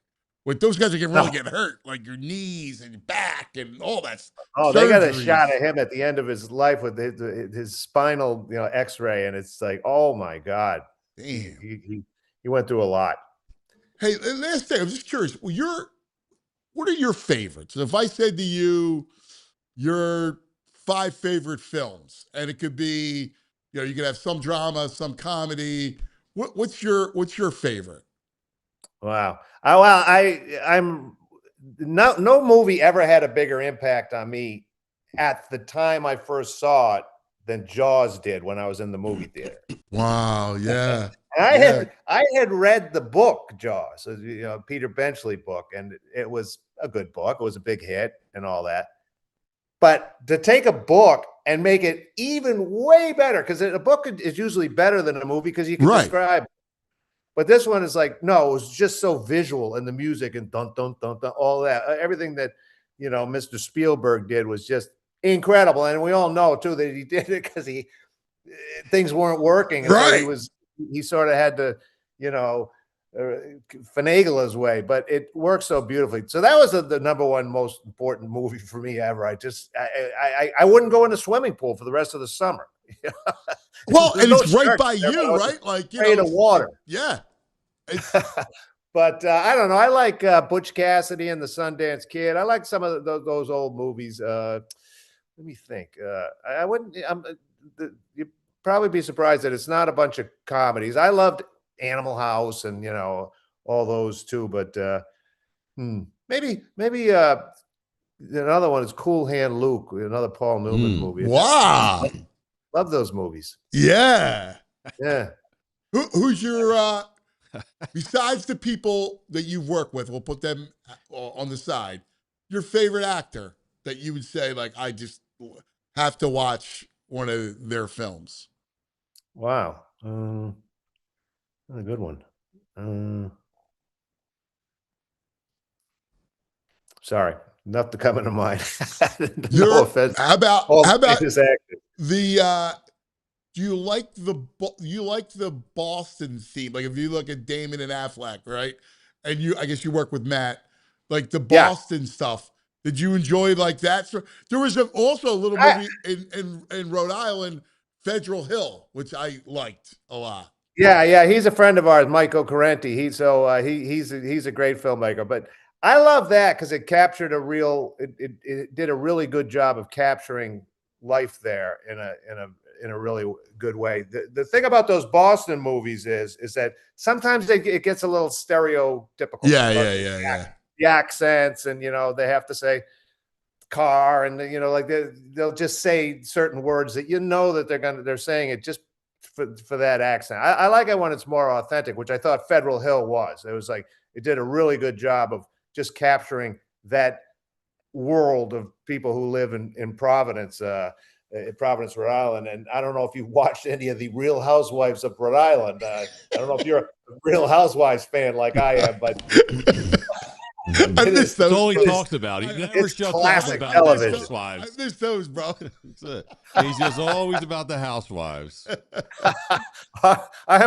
It's a guilty pleasure. I watch the Beverly Hills Housewives, the Salt Lake City Housewives, and now the Rhode Island ones. Okay, but the rest, I just simply don't have time for all of them. Oh, that's great. My brother. Hey, can I ask you one thing? Yeah. Sure. You got the hockey background. Like, when are we getting a hockey comedy? We haven't had a great hockey comedy in decades. I know. And, I have a few projects that I'm in development that involve hockey and all that, but they're kind of hard to get off the ground. And also, it's hard to beat. Like, Slapshot was such an incredible movie that people ask me too. I love golf too. Like, why don't you do a golf story? I said, because Caddyshack was so good. I haven't figured out a way to do it, which I think would be, better or different. It's like Slapshot was just such a classic to me that it is such a great job of capturing that world. Doesn't mean it can't be done or won't be done, but I just haven't found the right material yet or come up with the right idea. And we got people in our the YouTube chat. They wanted to ask what movie your fans reference the most when they see you.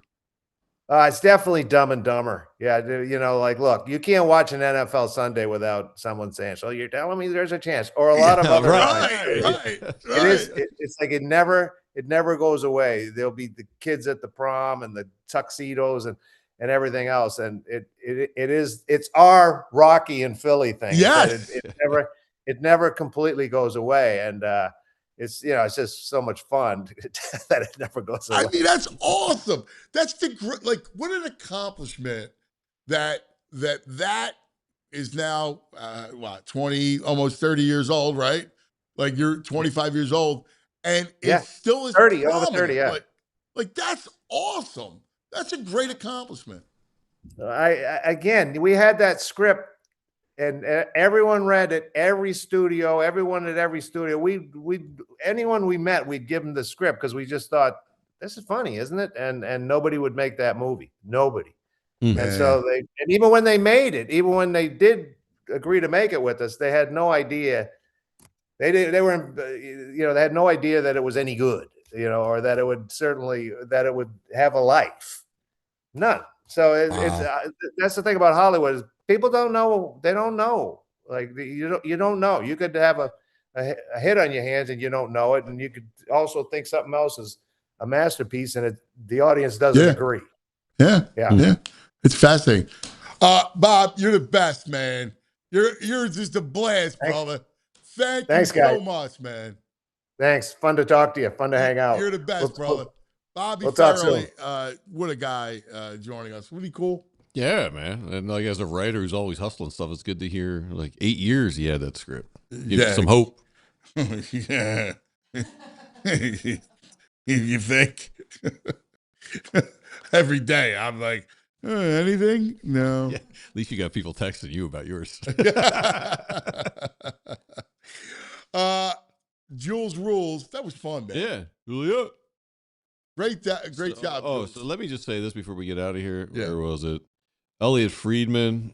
He is like one of the hockey guys nationally. Yeah. What do you say? What do we got? I want to, because I saw something come over from Emily Kaplan. Friedman has saying one of the rumors about Michkov is that maybe he doesn't have a strong relationship with his teammates. So that's just out there. He's hearing that. Yep. Who knows? Yep. Well, all right. Well, on that note, we got nothing tonight. Yet. Tomorrow, Shore Day. Yeah. We're going to do a lot of shore stuff. Okay. I always do like my traditional best shore and the whole thing. Mm-hmm. Kick it off Memorial Day weekend. All right. I like that. All right. Yeah. So our Love Philly will be a lot about the shore. Okay. All right. All right. We'll be doing some of that stuff. And as always, we'll hear from Mannion. He better be the Mannion. All right? Oh, yeah. That better be true. Yeah. Thanks for hanging. We love you guys. See you in the morning.